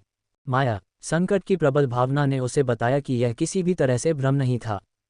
तारों की प्रचंड वर्षा पर्वत शिखर पर उन्मत्त रूप से हुई और पलक झपकते ही पूरा पर्वत शिखर नष्ट हो गया। हमले के केंद्र में राडामारो का शरीर, जो अपनी ही घातक चाल से घायल हुआ था, खून से लथपथ हो गया था और पूरी तरह से खून से लथपथ हो गया था। भयभीत और क्रोधित राडामारो ने एक भयानक कराह निकाली। उसका शरीर तेजी से फूलने लगा और पीछे से विशाल चमगादड़ के पंख बाहर निकल आए। शूरा के शरीर में कई जगह जख्म थे। हालांकि खून नहीं निकला था, लेकिन नुकसान साफ तौर पर मामूली नहीं था। दरअसल राडामारो की ताकत कम नहीं थी। अपने ही कौशल से जवाबी हमला करने के बाद उसे भी भारी नुकसान हुआ। पता चला कि तुम असली पवित्र जानवर हो। तुम्हें पवित्र अजगर कहा जाना चाहिए। सच कहूं तो ये दूसरा पवित्र अजगर है जो मैंने कभी देखा है। शूरा ने हल्के से कहा, जैसे वह चुपचाप राडामारो में हो रहे बदलावों को देख रहा हो। उसकी पुतलियों में तारे उभर आए और उसका शरीर धुंधलाने लगा। उसके शरीर के ढेर दिखाई देने लगे। स्टारडस्ट रेनस्टॉर्म बस एक हल्की हवा और बूंदाबांदी है। मैं आपको दिखाऊंगा कि असली स्टार विस्फोट क्या होता है। स्ट्रोई समिट स्टेज के दिव्यता सील हॉल में चेन रूई की उंगलियां कस गईं और स्नोडाललेट ट्री के सामने रोशनी फैल गई। स्नोडाललेट फ्लावर का प्राचीन रून्स जादू का घेरा जबरदस्ती तोड़ दिया गया था। आमतौर पर इसे तोड़ने में कम से कम आधा दिन लगता, लेकिन अब चूंकि उसका ठिकाना उजागर हो गया था, उसने प्राचीन रून्स को आपस में टकराने के लिए सबसे तेज तरीका अपनाया और अंततः जल्दी से सुरक्षात्मक जादू के घेरे को तोड़ दिया। लगभग उसी समय चेन रूई की नज़रों में चांदी का लबादा पहने एक आकृति अत्यंत तेज गति से प्रकट हुई। ये 60 साल का एक बूढ़ा व्यक्ति था, जिसके बाल और दाढ़ी सफ़ेद थीं। उसके वस्त्र और मुकुट को देखकर लग रहा था कि वह पवित्र प्रकाश पर्वत का सर्वोच्च स्वामी, यशस्वी पोप वेंटिस ही होगा। जाति, मानव, व्यापक शक्ति मूल्यांकन, SSS जोड़। शारीरिक बनावट, SS शक्ति, S आत्मा, SSS गति, S SS। विश्लेषण प्रकाश विशेषता, खतरे की डिग्री, बहुत खतरनाक। वेंटिस की शक्ति पवित्र लेडी यूडोरा के समान थी। उसकी वास्तविक शक्ति अभी राज्य स्तर तक नहीं पहुंची थी, लेकिन वह इस दिव्य मोहर हॉल के दायरे में राज्य स्तर की शक्ति को सक्रिय कर सकता था। अगर चेन रूई उसके खिलाफ मजबूती से लड़ता तो चेन रूई निश्चित रूप से उसका विरोधी नहीं होता। ये परम पावन वेंटिस निकला। चेन रूई की हथेली में एक विनाशकारी श्वेत प्रकाश था और उसने उसे स्नोडाललेट वृक्ष पर निशाना साधा। जल्दबाजी न करें परम पावन, हो सकता है कि आप मुझे एक पल में मार डालने की क्षमता रखते हों, लेकिन मेरे पास ये क्षमता भी है कि मैं इन 3 पवित्र वृक्षों को एक पल में अपनी मृत्यु का साथी बना सकूं। जैसे ही उसकी आकृति धीरे धीरे जमीन पर उतरी, वेंटिस की आंखों में एक ठंडी रोशनी चमक उठी। तुम कौन हो? तुम पवित्र प्रकाश पर्वत में क्यों घुस आए? बेशक चेन रूई यह नहीं कह सका कि उसका मकसद स्नोडाललेट ट्री था, जो अभी बंधक बना हुआ था। उसने बस एक सहज भाव दिखाया, अगर मैं कहूं कि मैं यहाँ घूमने आया हूँ तो क्या आप मेरी बात पर यकीन करेंगे, परम पावन। इस समय पीछे हवा में कुछ और आकृतियां थीं। वे एक के बाद एक जमीन पर उतरीं। इनमें पवित्र महिला यूडोरा, पलाडिन कैप्टन पारसाली और 3 कार्डिनल शामिल थे। एक अधेड़ उम्र का व्यक्ति भी था जो यूडोरा के साथ कंधे से कंधा मिलाकर चल रहा था। वह 3 विशाल नेताओं में से एक होना चाहिए, स्टार हॉल का स्वामी आर्कबिशप पुस्मीर। मुख्य न्यायाधीश सीस को छोड़कर जो बाहर ब्लैक डेथ अनुयायी का सफाया कर रहे थे, पवित्र चर्च का सर्वोच्च स्तर यही था। ये तुम हो? चेन रूई को देखकर, जिसने रिचर्ड का चेहरा बना रखा था, यूडोरा को यकीन नहीं हुआ। जाहिर था कि यह पवित्र परिवार भवन का पवित्र प्रकाश संरक्षक शूरवीर था, जिसे उसने खुद नियुक्त किया था। चेन रूई कभी घुड़सवारी की लड़ाई में चमकता था, इसलिए पारसाली और उसे पहचानने वाले दूसरे लोग भी हैरान रह गए। इस समय यूडोरा को और भी ज्यादा झटका लगा जब उसने महसूस किया कि रक्त प्रकाश शपथ अनुबंध की शक्ति अचानक समाप्त हो गई है। अनुबंध रद्द करने के लिए उसके पास अर्धदेव स्तर की शक्ति होनी चाहिए। ये रिचर्ड वास्तव में वह कौन है? वेंटिस ने भौहें चढ़ाईं। यूडोरा ने जवाब दिया, उसका नाम रिचर्ड है, उसका असली नाम साइमन हो सकता है। उसने दिव्यता मंदिर के शूरवीर के चयन में भाग लेने के लिए पारसाली के प्रशिक्षु पॉल के अधीनस्थ का वेश धारण किया था। उसने मुझे भी धोखे से पवित्र परिवार हॉल के संरक्षक शूरवीर का पद दिलवाया था। मुझे उम्मीद नहीं थी कि वह जासूस होगा। साइमन, तुम्हारा उद्देश्य क्या है? क्या तुमने कभी विचलन रणनीति शब्द के बारे में सुना है? अगर मैं कहूं तो मेरे अभी भी साथी हैं और मैं यहाँ सिर्फ तुम्हारा ध्यान आकर्षित करने आया हूँ। चेन रूई के हाथ अभी भी स्नोडालेट्री को नष्ट करने की तैयारी कर रहे थे। उसने इत्मीनान से कहा, तो अंदाजा लगाओ कि हमारा असली ठिकाना कहाँ है। ये कहते हुए चेन रूई ने जानबूझकर बादलों में गहरे पहाड़ की चोटी की ओर देखा। जैसे ही उसने ये कहा, वेंटिस, यूडोरा और पुस्मीर सब एक साथ कांप उठे। वेंटिस की आकृति तुरंत दूर से प्रकट हुई और उसकी उग्र आवाज गूंजी, मैं प्रकाश दिव्यता मंदिर जाऊंगा। तुम यहाँ इसका ध्यान रखना। अध्याय 677 पवित्र प्रकाश पर्वत की चोटी।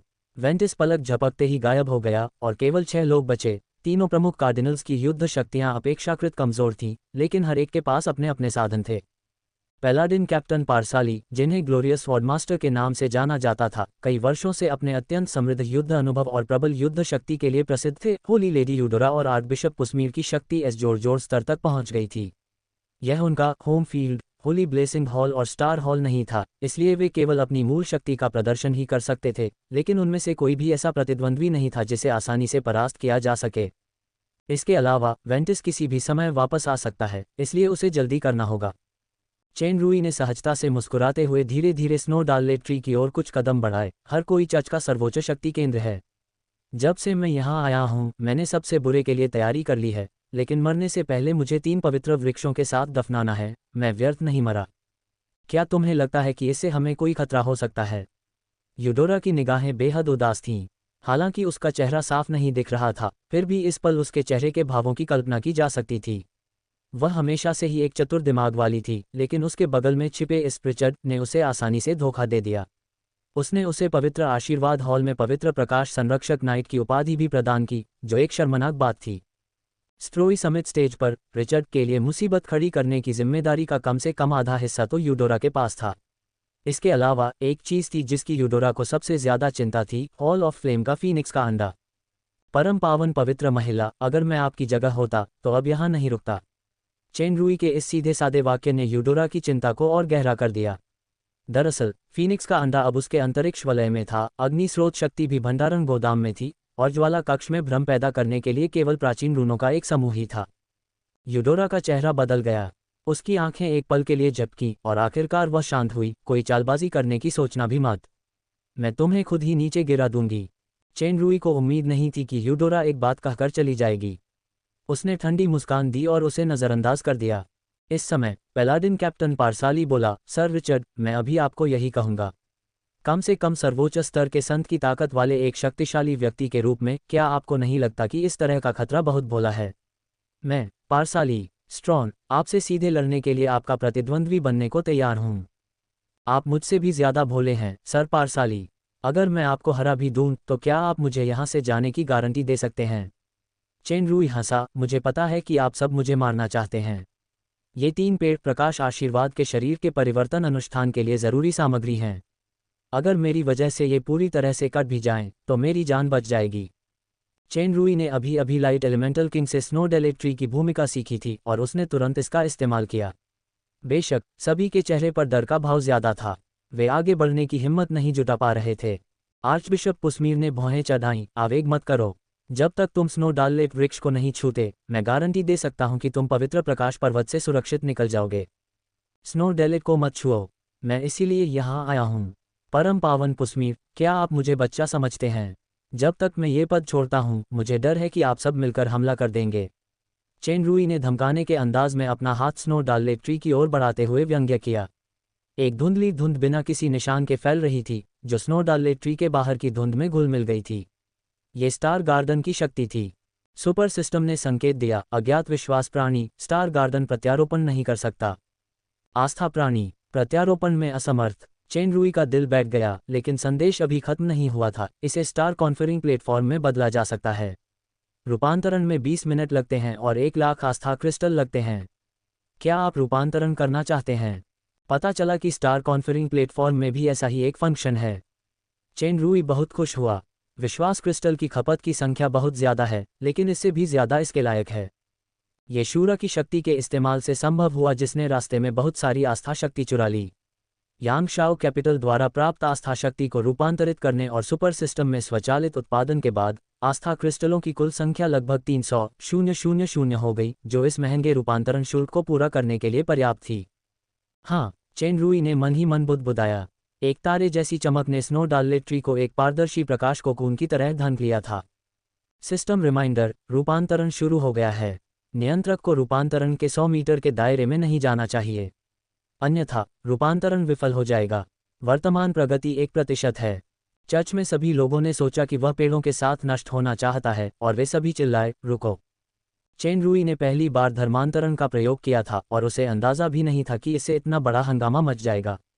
उसने मन ही मन विलाप किया। पारसाली, पुस्मीर और यूडोरा पहले ही दौड़कर आ चुके थे। वह तुरंत चिल्लाया, अभी पीछे हटो, वरना मैं स्नो डाललेट के पेड़ों को अभी चकनाचूर कर दूंगा।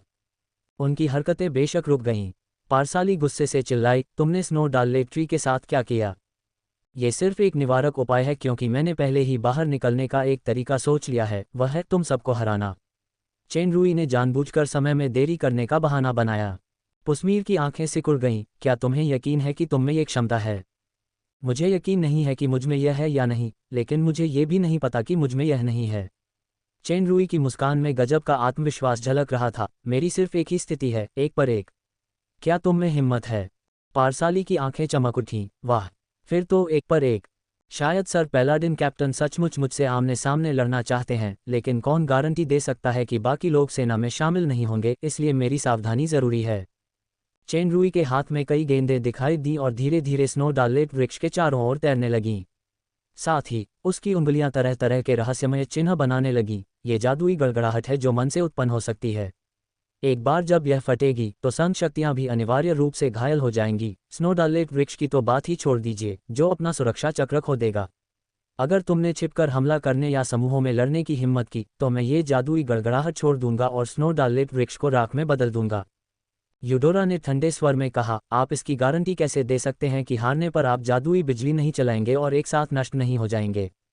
चेन रूई समय बढ़ाने के बारे में और बात करने को तैयार थी। अगर तुम्हारे पास ये क्षमता है तो तुम मुझे बेहोश कर सकते हो या मार सकते हो, इससे पहले कि मैं इसे ट्रिगर कर सकूं। या फिर दूसरी संभावित परिस्थितियों पर बात करते हैं। पुस्मीर ने थोड़ा सोचते हुए कहा, ठीक है, बस आमने सामने की लड़ाई। अगर तुम हम छहों को एक एक करके हरा दोगे तो तुम यहाँ से खुलेआम जा सकते हो। यूडोरा ने पुस्मीर की तरफ देखा और उसे कुछ समझ आ गया। उसने और कुछ नहीं कहा। पारसाली ने दोनों हाथों से एक बड़ी तलवार पकड़ते हुए कुछ कदम आगे बढ़ाए। मैं तुम्हारा पहला प्रतिद्वंद्वी बनूंगा। पहली लड़ाई में शानदार तलवारबाज का सामना करना एक बड़ा सम्मान है। चेन रूई ने कंधे उचकाए और चुपके से रूपांतरण की प्रगति की गणना की। लड़ाई से पहले सभी असंबंधित कर्मी 100 मीटर के बाहर पीछे हट सकते हैं। पवित्र प्रकाश पर्वत के शीर्ष के पास एक पहाड़ी पर सुपरनोवा विस्फोट। 3 ओवरलैपिंग आवाजें सुनाई दीं। इसके तुरंत बाद पहाड़ की चोटी से प्रकाश की एक तेज किरण उठी। ये सूरज से भी ज्यादा चमकदार थी, मानो तारा फट गया हो। पहाड़ की चोटी का पूरा हिस्सा हिल गया और मानो शून्य हो गया। वह अचानक छोटा हो गया। भयानक विनाशकारी प्रकाश धीरे धीरे लुप्त हो गया और एक विशाल पिंड हवा से नीचे गिरा।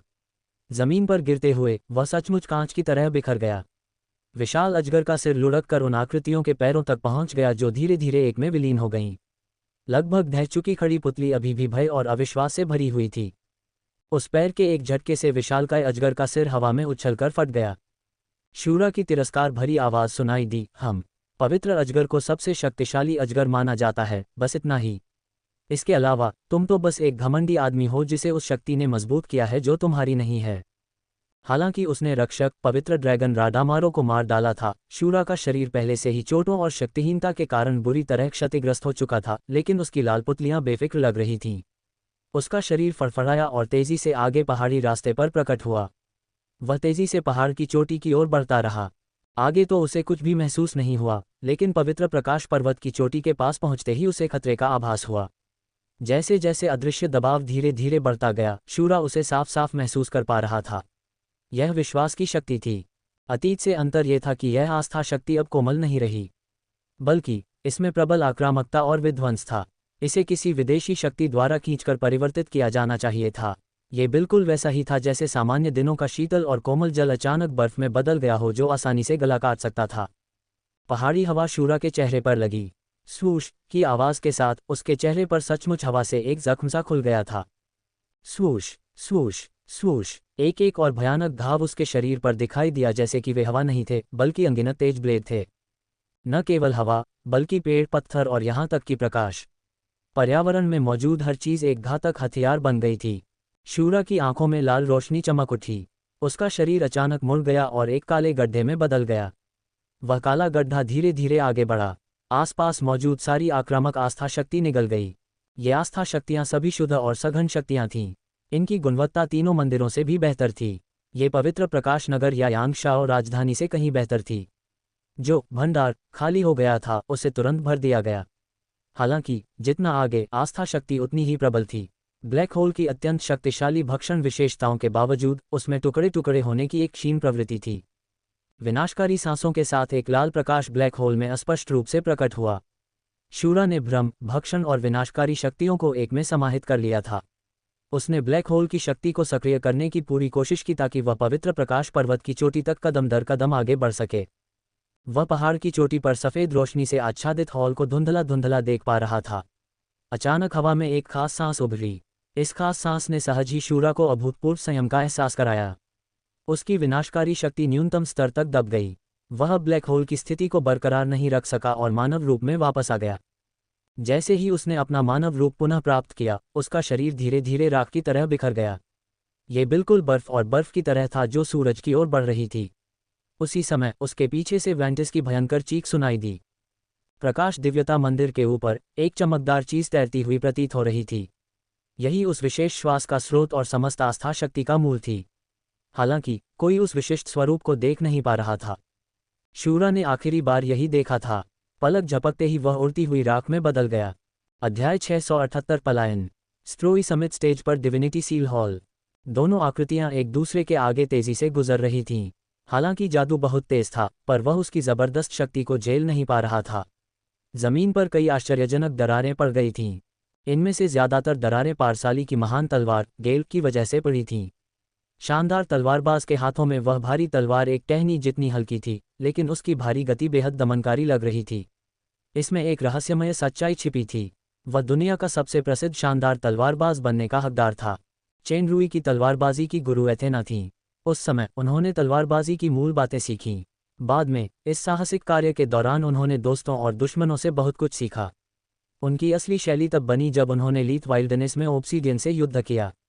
ओब्सीडियन का सामना करते हुए, जिसकी शक्ति अभी भी उनसे ऊपर थी, उन्होंने एक अनोखी तलवारबाजी का प्रयोग किया, वाटर स्वॉर्ड, जिसे स्टार डायवर्सन और ताई ची से समझा गया था।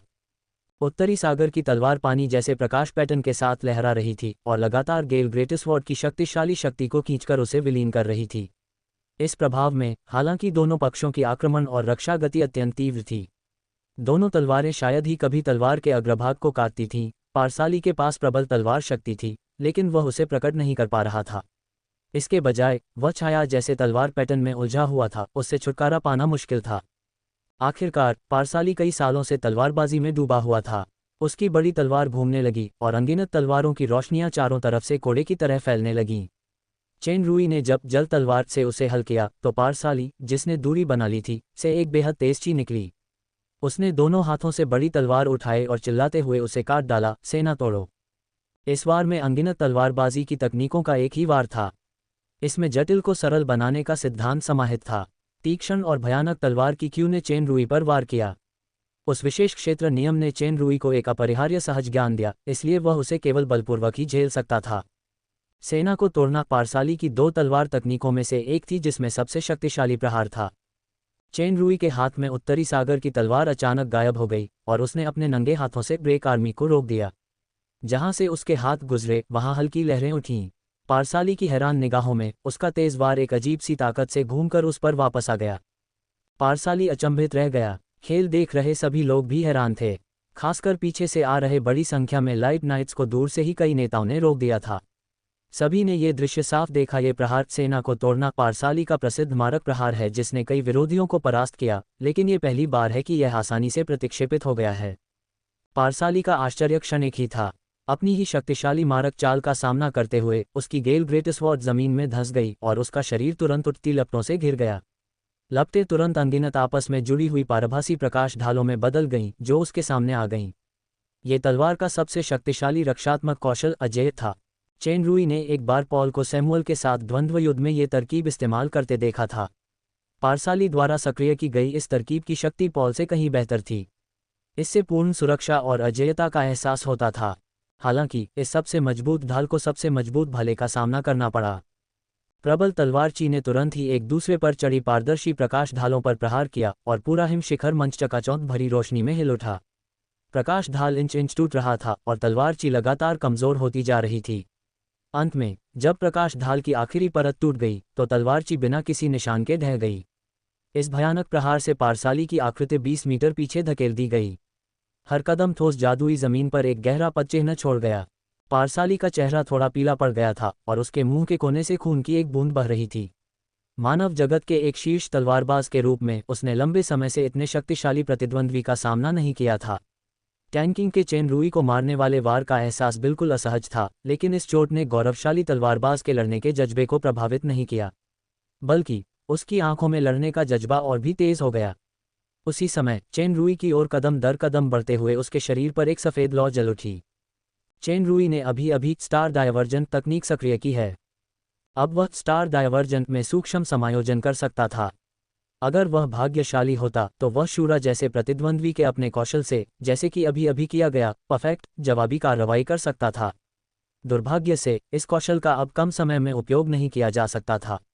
हालांकि पारसाली एक अच्छा प्रतिद्वंद्वी था, उसे लड़ाई की नहीं बल्कि स्नो डाले ट्री रूपांतरण की प्रगति की परवाह थी।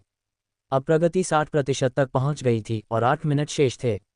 वर्तमान दृष्टिकोण से एक पर एक युद्ध विलंब रणनीति सफल रही। इस समय चेन रुई ने अपनी भौहें उठाईं। उसे शूरा के विनाश का आभास हो चुका था। जब तक मूल शरीर नष्ट नहीं होता अवतार वास्तव में नहीं मरेगा, लेकिन उसे ठीक होने में बहुत अधिक आभा और समय लगेगा और अवतार को फिर से धारण करने में कम से कम 10 दिन लगेंगे। हालांकि इस बार लाभ निस्संदेह बहुत बड़ा था। पहाड़ की चोटी पर भस्म हुई आस्था शक्ति का संकेंद्रण लगभग भयावह था। ये राफेल प्रतिमा के पास मौजूद आस्था शक्ति से कहीं बेहतर था। अगर इसे पूरी तरह से आस्था क्रिस्टल में बदल दिया जाता तो ये संख्या एक बड़ा आश्चर्य होने की संभावना थी। बस रूपांतरण समय की आवश्यकता थी। बस एक ही बात हैरान करने वाली है कि शूरा ने आखिरी पल में जो चमकदार चीज देखी वह न सिर्फ आस्था की शक्ति का स्रोत है, बल्कि उससे निकली सांसें शूरा के लिए स्वाभाविक दुश्मन जैसी हैं। शूरा के तरीके भले ही अजीब हों, लेकिन प्रतिरोध की कोई गुंजाइश नहीं है। ये बात पवित्र चर्च का सबसे बड़ा रहस्य होनी चाहिए। दुर्भाग्य से इस पर खोजबीन करने का समय नहीं है, क्योंकि पोप वेंटिस जल्द ही लौट आएंगे। दिव्यता सील हॉल के क्षेत्र में वेंटिस की ताकत ऐसे स्तर की है। मैं उनका विरोधी नहीं हूँ। सबसे जरूरी काम यह है कि वेंटिस के लौटने से पहले स्नो डाललेट वृक्ष का रूपांतरण पूरा कर लिया जाए। लगता है पारसाली का किसी प्रतिद्वंदी से सामना हो गया है। पुस्मीर ने सोच विचार कर गंभीरता से कहा, इस प्रिचर्ड की युद्ध शक्ति और अनुभव हमारे पैलाडिन कैप्टन के वश में नहीं है। इसके अलावा उसके तरीके भी बहुत अजीब हैं। अगर ऐसा ही चलता रहा तो मुझे डर है कि पारसाली के लिए उसे हराना मुश्किल हो जाएगा। यूडोरा ने भी कहा, तो फिर हमें हमले के लिए तैयार रहना होगा। हाँ, हम इस आदमी को कामयाब नहीं होने दे सकते। उद्धरण चिन्ह। दोनों युद्ध पर चर्चा करते प्रतीत हो रहे थे। दरअसल पुस्मीर के पैरों तले एक हल्की लहर चुपचाप दोनों की भीषण लड़ाई को दरकिनार करते हुए स्नोडाल ट्री के सामने पहुंच रही थी। ये पुस्मीर का पृथ्वी तत्व जादू था। इस जादू ने जादुई गड़गड़ाहट से घिरे स्नोडाल ट्री को छूने की हिम्मत नहीं की। इसके बजाय इसने रिचर्ड के विचारों को अवरुद्ध करने के लिए उसके चारों ओर एक आध्यात्मिक अवरोध खड़ा कर दिया ताकि वह जादुई गड़गड़ाहट को ट्रिगर न कर सके। उसने समय को टालने के लिए पारसाली का इस्तेमाल करने की कोशिश की।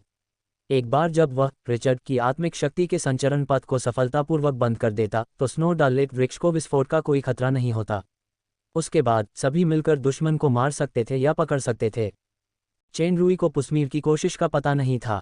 इसी तरह पुस्मीर को भी नहीं पता था कि दूसरा पक्ष वास्तव में समय को टालना चाहता था। समय यूं ही बीतता गया और पुस्मीर ने आखिरकार आध्यात्मिक अवरोध की संरचना पूरी कर ली। जैसे ही वह सभी को आगे बढ़ने का इशारा करने वाला था, उसे अचानक महसूस हुआ कि स्नोडाल वृक्ष का आध्यात्मिक अवरोध अलग हो गया है।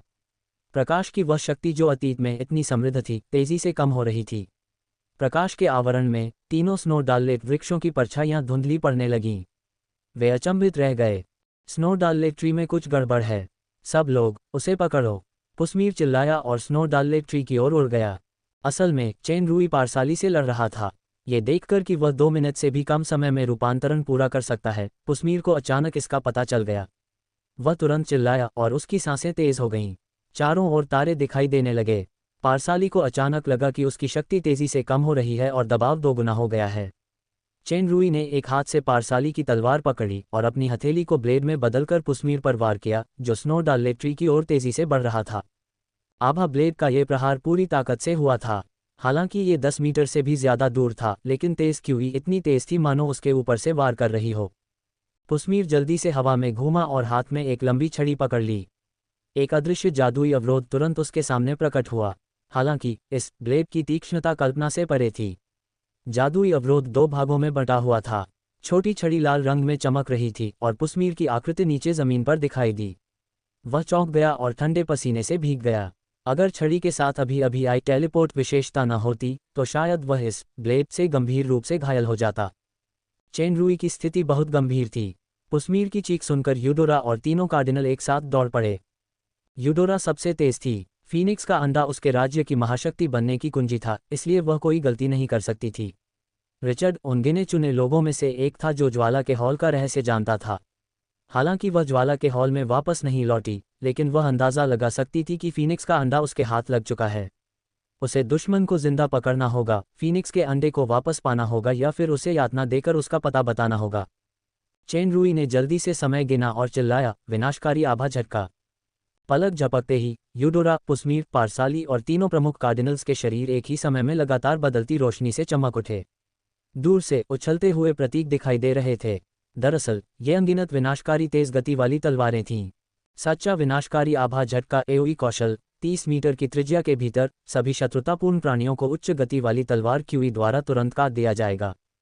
पुस्मीर, जो इस हरकत से लगभग मर ही गया था, सबसे ज्यादा सतर्क था। जैसे ही उसे खतरा महसूस हुआ, उसने अपनी छड़ी थपथपाई और उसके चारों ओर एक विशाल पत्थर की दीवार उभर आई।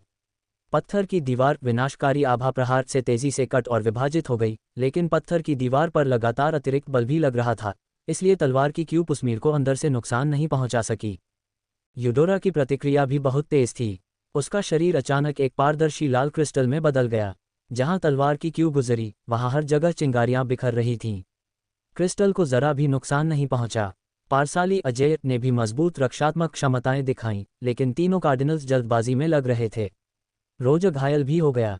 यूडोरा, पुस्मीर और अन्य खिलाड़ी बहुत अनुभवी थे और घबराए नहीं। हालांकि प्रतिद्वंद्वी का हमला तेज था, लेकिन वह ज्यादा देर तक नहीं टिकता था। इसके विपरीत उसे थका देना आसान था, फिर वे एक चाल से उसे पकड़ सकते थे। दूर खड़े लाइट नाइट्स दंग रह गए। उन्हें उम्मीद नहीं थी कि 6 शक्तिशाली लोग एक घुसपैठिए से निपटने के लिए एकजुट होंगे, लेकिन वे उसे हरा नहीं पाए। जैसे ही अनगिनत उछलते हुए प्रतीक धीरे धीरे मंद पड़ने लगे, चेनरुई की आवाज फिर से सुनाई दी, तारा विस्फोट।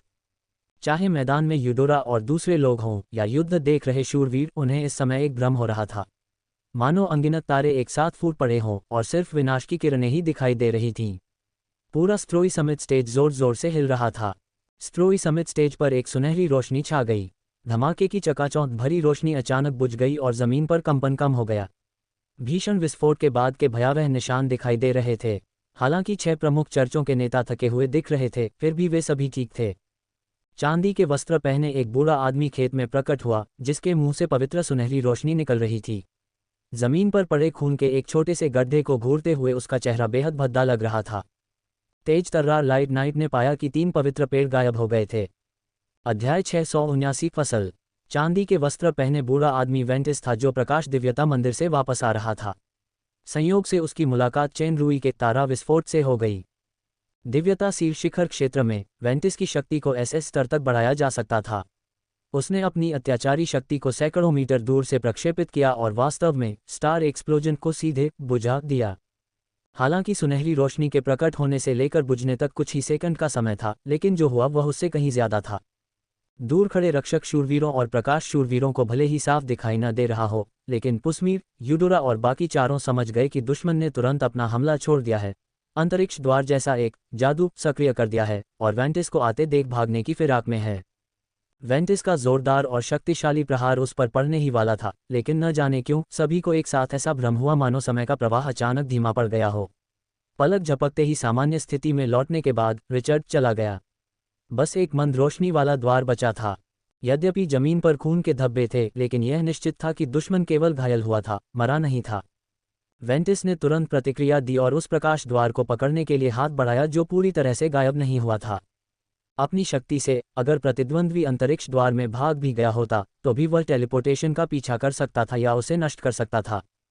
हालांकि वह हाथ जिसमें राज्य स्तरीय शक्ति थी, वास्तव में प्रकाश द्वार से ऐसे गुजरा जैसे वह सिर्फ एक भ्रम हो। परिणामस्वरूप 7 लोगों ने प्रकाश द्वार को अपनी नज़रों से ओझल होते देखा। न केवल रिचर्ड गायब हो गया, बल्कि 3 स्नोडालेट वृक्ष भी गायब हो गए। इस शत्रु ने भेष बदलकर पवित्र प्रकाश पर्वत में घुसपैठ की, अपनी पहचान उजागर की और चर्च के 6 नेताओं से युद्ध किया। परम पावन पोप ग्लोरियस के हाथों बच निकला और केवल 3 स्नोडालेट वृक्षों को भी नष्ट कर दिया, हटा दिया। ये कितनी बड़ी शर्म की बात है। अधिक से अधिक प्रकाश शूरवीरों और संरक्षक शूरवीरों ने 3 पवित्र पेड़ों के गायब होने की खोज की है और एक हंगामा हुआ है। पवित्र प्रकाश पर्वत के सबसे महत्वपूर्ण प्रतीकों में से एक, प्रकाश फूलों के साथ पवित्र पेड़ गायब हो गए हैं। वेंटिस और दोनों आर्चबिशप के चेहरे सबसे ज्यादा भद्दे थे, क्योंकि तीनों दिग्गज नेता अपने मन में जानते थे कि स्नोडालेट ट्री सिर्फ एक प्रतीक नहीं है, बल्कि यह आस्था से उत्पन्न रहस्यमयी शक्ति की एक पवित्र वस्तु है। अपने जादुई प्रभाव के अलावा स्नोडालेट फूल प्रकाश आशीर्वाद के शरीर परिवर्तन समारोह के लिए एक अनिवार्य सामग्री भी था। अब चूंकि स्नोडालेट वृक्ष लुप्त हो गया है, स्नोडालेट वृक्ष के गुणों के अनुसार इसके स्वतः ही नष्ट हो जाने की संभावना थी। इसे पुनर्जीवित होने में कम से कम दसियों हजार वर्ष लगेंगे, जिसमें वृद्धि का समय शामिल नहीं है। इसका अर्थ था कि पवित्र प्रकाश पर्वत पर हजारों वर्षों तक प्रकाश आशीर्वाद शरीर वाले लोग नहीं रहेंगे और प्रकाश महिमा शरीर वाले लोग भी नहीं रहेंगे। प्रकाश आशीर्वाद का शरीर 3 महादूतों का पवित्र शिष्य बनने के लिए बुनियादी और आवश्यक शर्त थी, और प्रकाश महिमा का शरीर उससे भी ज्यादा महत्वपूर्ण था। ये पूरे चर्च के सर्वोच्च नियंत्रक पोप के उत्तराधिकार से संबंधित था। यह एक भयावह घटना थी जो पवित्र प्रकाश पर्वत को 2 टुकड़ों में गिराने के लिए पर्याप्त थी। वेंटिस का चेहरा उदास था और उसने जमीन पर पड़े खून की ओर इशारा किया। खून का धब्बा ऊपर तैरकर एक गहरे लाल मोती में बदल गया और उसके हाथ में आ गिरा। उसने एक ध्वनिरोधी अवरोध भी हटा दिया, जिससे लाइट नाइट और गार्जियन नाइट्स अवरोध के अंदर की आवाजें न सुन सकें। इस बार मामला बेहद गंभीर है। हमें इसके बाहरी प्रभावों को तुरंत कम करना होगा। पुस्मीर, तुरंत स्नोडालेट ट्री की 3 मूर्तियां बनाओ। वेंटिस वास्तव में चर्च का सर्वोच्च नेता था।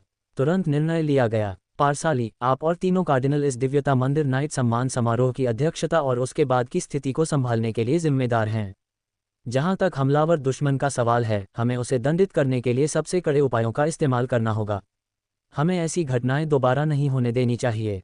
पवित्र लेडी यूडोरा बोली, परमपावन वेंटिस, क्या यह मामला ब्लैक डेथ फॉलोअर से जुड़ा होगा? उन्होंने पहले हमारा ध्यान आकर्षित करने के लिए बाहरी गतिविधियों का इस्तेमाल किया और ट्रिब्यूनल की मुख्य शक्ति को स्थानांतरित कर दिया, लेकिन उनका असली उद्देश्य मंदिर में गहरी तबाही मचाना था। ये संभव है, वेंटिस ने विचारमग्न भाव से कहा। पारसाली, दिव्यता मंदिर नाइट की सभा पूरी होने के बाद तुम स्वयं टीम का नेतृत्व करो और ग्लोरियस नाइट की मुख्य सेना को मुख्यालय भेजो। मैं प्रत्येक साम्राज्य की राजधानी में दूत भेजूंगा और प्रत्येक साम्राज्य से सैन्य सहायता भेजने का अनुरोध करूंगा। हम ब्लैक डेथ अनुयायियों को खत्म करने की पूरी कोशिश करेंगे। हाँ यूडोरा, सर इस्योरुल जल्द ही जागने वाले हैं।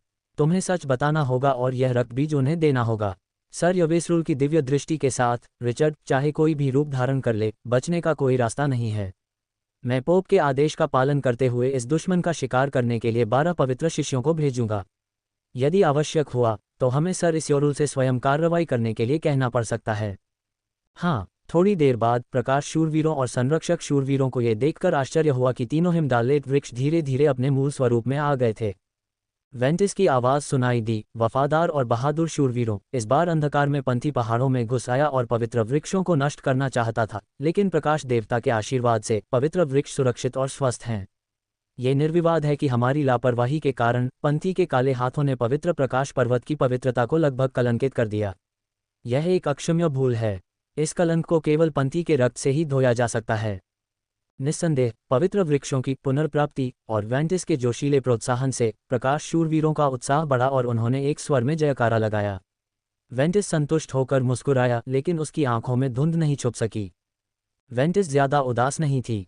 जब पवित्र लेडी यूडोरा जल्दी से पवित्र आशीर्वाद हॉल में वापस लौटी तो उन्हें सबसे पहले ये खबर मिली कि एलिजा को मानसिक विकार है और मिरांडा गंभीर रूप से घायल और बेहोश है। उनका दिल अचानक बैठ गया और वे आखिरी उम्मीद के साथ ज्वाला हॉल की ओर दौड़ीं। एक क्षण बाद पूरा ज्वाला हॉल हिल गया और भयंकर चीखों से गूंज उठा। उसी समय यांगशाओ साम्राज्य में एक दूरस्थ स्थान, गार्डन सिटी, हवा में से एक हल्का नीला प्रकाश द्वार प्रकट हुआ, एक आकृति उड़कर जमीन पर गिरी और प्रकाश द्वार गायब हो गया। चेनरुई मिट्टी से सना हुआ था और बहुत देर तक जमीन पर पड़ा रहा। वह तुरंत उठ तो नहीं पाया, लेकिन जोर जोर से हंसा, इतना हंसा कि उसके घाव पर असर हुआ और वह दर्द से कराह उठा। इससे पहले कि पुस्मीर को पता चले कि स्नोडालेट पेड़ों में कुछ गड़बड़ है, चेनरुई की विलंब रणनीति बहुत सफल रही थी। अगर इसका पता भी चल जाता तो विनाशकारी आभा प्रहार और तारा विस्फोट फिर भी विलंब करने में सफल रहे। तारा विस्फोट मूल रूप से एक ऐसा कौशल था जो केवल शाही तारा परिवर्तन को सक्रिय करके ही प्राप्त किया जा सकता था। जब से चेनरुई 6 सितारा विकास तक पहुंचा, उसने मूल शक्ति को थोड़ा बहुत समझ लिया था, जो कि एलिमेंटल किंग द्वारा प्राप्त एक के समान थी, और उसे शक्ति की एक नई समझ थी। कोई भी चाल उसके मूल स्वरूप के आधार पर सक्रिय शक्ति का एक रूप थी। जब तक शक्ति थी, विभिन्न चालों की नकल करना और उन्हें निभाना मुश्किल नहीं था, खासकर पहले से परिचित और आसान तारा विस्फोट की। बेशक सुपर सिस्टम की अपनी संपीड़न, गणना और स्थानांतरण की चालों के अतुलनीय लाभों के अलावा एक विशेष नियम शक्ति भी थी। इसलिए चेनरुई के स्टार विस्फोट के नकल संस्करण में केवल दिखावे की झलक थी, लेकिन उसका प्रभाव असली स्टार विस्फोट से कमतर था। अन्यथा मारक क्षमता निश्चित रूप से उससे कहीं अधिक थी। अगर यह असली स्टार विस्फोट होता तो यूडोरा और पुस्मीर के अलावा पारसाली को भी भारी नुकसान होता, तीनों कार्डिनल्स की तो बात ही छोड़ दीजिए। इसके बावजूद स्टार एक्सप्लोजन का नकलची संस्करण पोप वेंटिस के आने तक सफलतापूर्वक काम करता रहा, जो चेनरुई की अपेक्षा से पहले ही आ गया था। जब तक उसे इसका एहसास हुआ तब तक बहुत देर हो चुकी थी। निस्संदेह एसएस स्तर की शक्ति वाकई भयानक थी। भले ही यह एसएस अभी भी पूर्ण न हो, लेकिन एस स्तर इसका मुकाबला नहीं कर सकता था। अगर उसने महत्वपूर्ण क्षण पर टाइम कंट्रोल की शक्ति को सक्रिय नहीं किया होता तो वह प्रहार शायद उसे स्टार गेट में प्रवेश करने से पहले ही नष्ट कर देता। समय नियंत्रण क्षेत्रीय शक्ति की एक बड़ी मात्रा का उपभोग करेगा। इस लड़ाई के बाद चेनरुई ने पाया कि प्रतिद्वंद्वी की शक्ति जितनी अधिक होगी, वह उतना ही कम समय पर नियंत्रण कर पाएगा, इसलिए शेष शक्ति के प्रभाव में उसे अभी भी बहुत चोटें आईं। खतरा टल चुका था। इस बार सबसे बड़ा खतरा उसे इंसानी दुनिया में आने के बाद से मिली सबसे अहम चीज को इनाम में दे रहा था, स्नोडालेट। चेनरुई का मूल इरादा एक स्नोडालेट ट्री लेने का था, लेकिन तीनों पेड़ एक ही समूह के लग रहे थे, इसलिए सुपर सिस्टम ने सब कुछ छीन लिया। Star conferring platform star garden से बेहतर नहीं था। चेनरुई ने पहली बार आस्था के पौधे को परिवर्तित किया था और स्नोडालेट फूल इसाबेला के जीवन और मृत्यु से जुड़ा था। उसे भी नहीं पता था कि क्या उम्मीद की जाए। उस पल वह अपनी चोटों को ठीक किए बिना ही सुपर सिस्टम के स्टार कॉन्फरिंग प्लेटफॉर्म में तुरंत प्रवेश कर गया। तारा प्रदान करने वाले मंच का कार्य तारापद प्रदान करना था। तारापद की उपाधि पाने वालों में विशेष गुण और विशेषताएं हो सकती थीं। तारापद की गुण शक्ति और कोटा ध्रुव तारा सम्राट के ध्रुव तारा स्तर से संबंधित थे। जैसे ही चेनरुई ने तारा प्रदान करने वाले मंच में प्रवेश किया, उसने ऊंचे मंच के पास 3 पेड़ देखे जो स्नोडालेट वृक्ष थे। जब उसका मन स्नोडालेट वृक्षों पर केंद्रित हुआ तो एक संबंधित संकेत प्रकट हुआ। स्नोडालेट एस स्तर का पौधा प्रकाश तत्व। स्टार कॉन्फरिंग प्लेटफॉर्म की स्टार स्थिति की आवश्यकता 30% कम हो जाती है, प्रभाव 30% बढ़ जाता है और राज्य में विश्वास क्रिस्टल का उत्पादन हर दिन 30% बढ़ जाता है। टिप्पणी: स्नोडालेट ट्री का पत्ता एस स्तर से नीचे के सभी जहरों को बेअसर कर सकता है। प्रत्येक कमी के लिए पुनर्जनन हेतु 10 विश्वास क्रिस्टल की आवश्यकता होती है। पुनर्जनन में 3 दिन लगेंगे। स्नोडालेट फूल प्रकाश तत्व प्रशिक्षण प्रभाव को बहुत बढ़ा सकता है, प्रकाश तत्व के सभी अभिशापों को दूर कर सकता है और संबंधित सामग्रियों के साथ इसका उपयोग करके प्रकाश तत्व शारीरिक उत्परिवर्तन उत्पन्न करने की एक छोटी सी संभावना रखता है। एक फूल की प्रत्येक कमी के लिए 100 विश्वास क्रिस्टल की आवश्यकता थी। इसे पुनर्जीवित होने में 30 दिन लगेंगे। चेन रुई की पहली प्रतिक्रिया थी, क्या खजाना है। मैंने शुरुआत में स्नोडेलेट सिर्फ इसाबेला की लाइट एनिहिलेशन सील रद्द करने के लिए लिया था। मुझे उम्मीद नहीं थी कि इस एस लेवल प्लांट का इतना बढ़िया काम होगा। स्टार कॉन्फरिंग प्लेटफॉर्म की स्टार स्थिति की आवश्यकता 30% कम हो गई थी और प्रभाव 30% बढ़ गया था, जो एक बहुत ही शक्तिशाली कार्य था।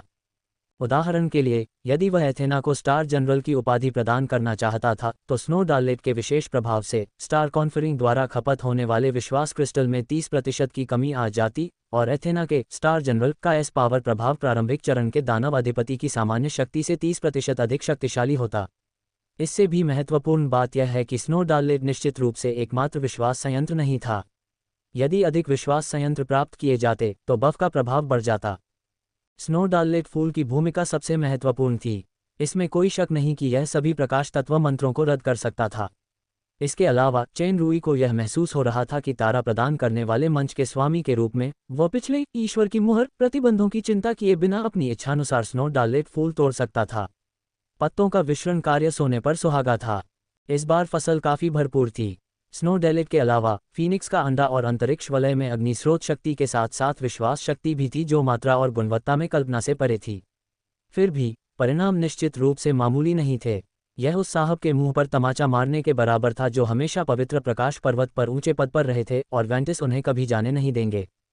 चेन रुई को पवित्र चर्च के बदले की कोई परवाह नहीं थी। इसके अलावा मानव जगत इतना बड़ा था कि चर्च उसे ढूंढ ही नहीं सकता था। फिलहाल बस एक ही चीज की जरूरत थी, वह थी नीली हुई आस्था शक्ति को आस्था के क्रिस्टल में बदलने का समय। जब तक आस्था के क्रिस्टल 10 लाख तक पहुंच जाते, वह सीधे स्टार गेट का इस्तेमाल करके दानवलोक में वापस जा सकता था। अध्याय 680 ब्लूप्रिंट और गंतव्य। एस्ट्रल फॉर्म और पुनर्जनन की निष्क्रिय विशेषताओं के साथ साथ ग्रैंड मास्टर स्तरीय उपचार औषधि के साथ चेन रुई की चोट जल्दी ठीक हो गई। स्नोडेलेट ट्री का बफ प्रभाव केवल सुपर सिस्टम गैलेक्सी टेरिटरी में स्वतः उत्पन्न होने वाली आस्था शक्ति पर ही लागू हो सकता था। चोरी की गई विदेशी वस्तुओं के रूपांतरण से इसका कोई लाभ नहीं हो सकता था। चूंकि आस्था क्रिस्टल की रूपांतरण गति बहुत तेज नहीं थी, इसलिए कुल 1 मिलियन तक पहुंचने में कुछ महीने लग सकते थे। सौभाग्य से इसाबेला लाइट एनिहिलेशन सील के पास अंतिम क्षण तक पहुंचने के लिए 5 महीने थे, इसलिए अभी भी समय था। शूरा एक अवतार था। हालांकि उसे प्रकाश कक्ष की शक्ति से नष्ट कर दिया गया था, लेकिन अगर उसका मूल शरीर नष्ट न होता तो वह कभी नष्ट नहीं होता। बड़ी मात्रा में आभा देने के बाद सिस्टम ने संकेत दिया कि पुनरुत्थान का समय 12 दिन था। इस बार पवित्र प्रकाश पर्वत में घुसने की कड़ी योजना बनाने के बाद वह आखिरकार स्नोडालेट हासिल करने में कामयाब हो गया। अगला कदम था विश्वास क्रिस्टल के आवश्यक मात्रा में परिवर्तित होने का इंतजार करना। पिछले डरावने दिनों की तुलना में अब ये थोड़ा उबाऊ लग रहा था। खैर, वह फिलहाल वापस नहीं जा सकता था, इसलिए इस दौरान वह बस मानव दुनिया को देखने के लिए इधर उधर टहलता रहा। हालांकि आत्मा की स्मृति में उसकी चेतना के एक हिस्से में ड्रैगन ब्राइट साम्राज्य और आंखों के जोड़े के मालिक के पास लौटने की तीव्र इच्छा थी, चेन रुई का ऐसा कोई इरादा नहीं था। ये शरीर ड्रैगन ब्राइट साम्राज्य के कई मामलों में गहराई से उलझा हुआ था। रहस्यमयी महिला के अलावा रिश्तेदार, रुतबा, शक्ति, संपत्ति भी थी। चेन रुई अब अतीत के आथक के साथ बातचीत नहीं करना चाहता था, ठीक वैसे ही जैसे उसने शुरुआत में यरोडिशा को दृढ़ता से छोड़ा था। अब जब वह उसे पहले ही याद कर चुका था, तो वह पीछे मुड़कर नहीं देखेगा। ब्लैक डेथ फॉलोअर के प्रकट होने के स्थानों में से एक गार्डन सिटी का चर्च ट्रिब्यूनल की प्रमुख जांच का विषय बन गया। यांगशाओ साम्राज्य ने पूरे साम्राज्य के सभी संपदाओं और शहरों को ब्लैक डेथ फॉलोअर को खत्म करने के लिए चर्च के साथ पूर्ण सहयोग करने का आदेश भी दिया। समय समय पर चर्च के लाइट नाइट्स और सैनिक गश्त लगाते और पूछताछ करते देखे जा सकते थे। चेन रुई अब कोई नौसिखिया नहीं था जो अभी अभी इंसानी दुनिया में लौटा हो। उसने अपने कपड़ों पर भाड़े का बैज लगा लिया और ई पावर वाले एक हटे कट्टे आदमी का वेश धारण कर लिया। तलवार थामे वह शानदार अंदाज में आगे बढ़ रहा था। भाड़े के सैनिक बैज पर रिचर्ड के विशेष फिंगरप्रिंट थे, लेकिन पवित्र प्रकाश पर्वत में रिचर्ड के बहादुरी भरे कारनामे गार्डन सिटी तक इतनी जल्दी नहीं फैले थे। इसके अलावा पोप और अन्य लोगों की नज़र में ये व्यक्ति, जो संभवतः ब्लैक डेथ अनुयायी था, पवित्र वृक्षों को नष्ट करने के लिए पवित्र प्रकाश पर्वत में जानबूझकर घुसने के बाद अपने सभी निशान मिटा देगा, इसलिए उसके लिए इतना मूर्ख होना असंभव था कि वह मूल पहचान का उपयोग करे। इसमें कोई शक नहीं कि चेन रुई ने पूछताछ में आसानी से पास कर लिया।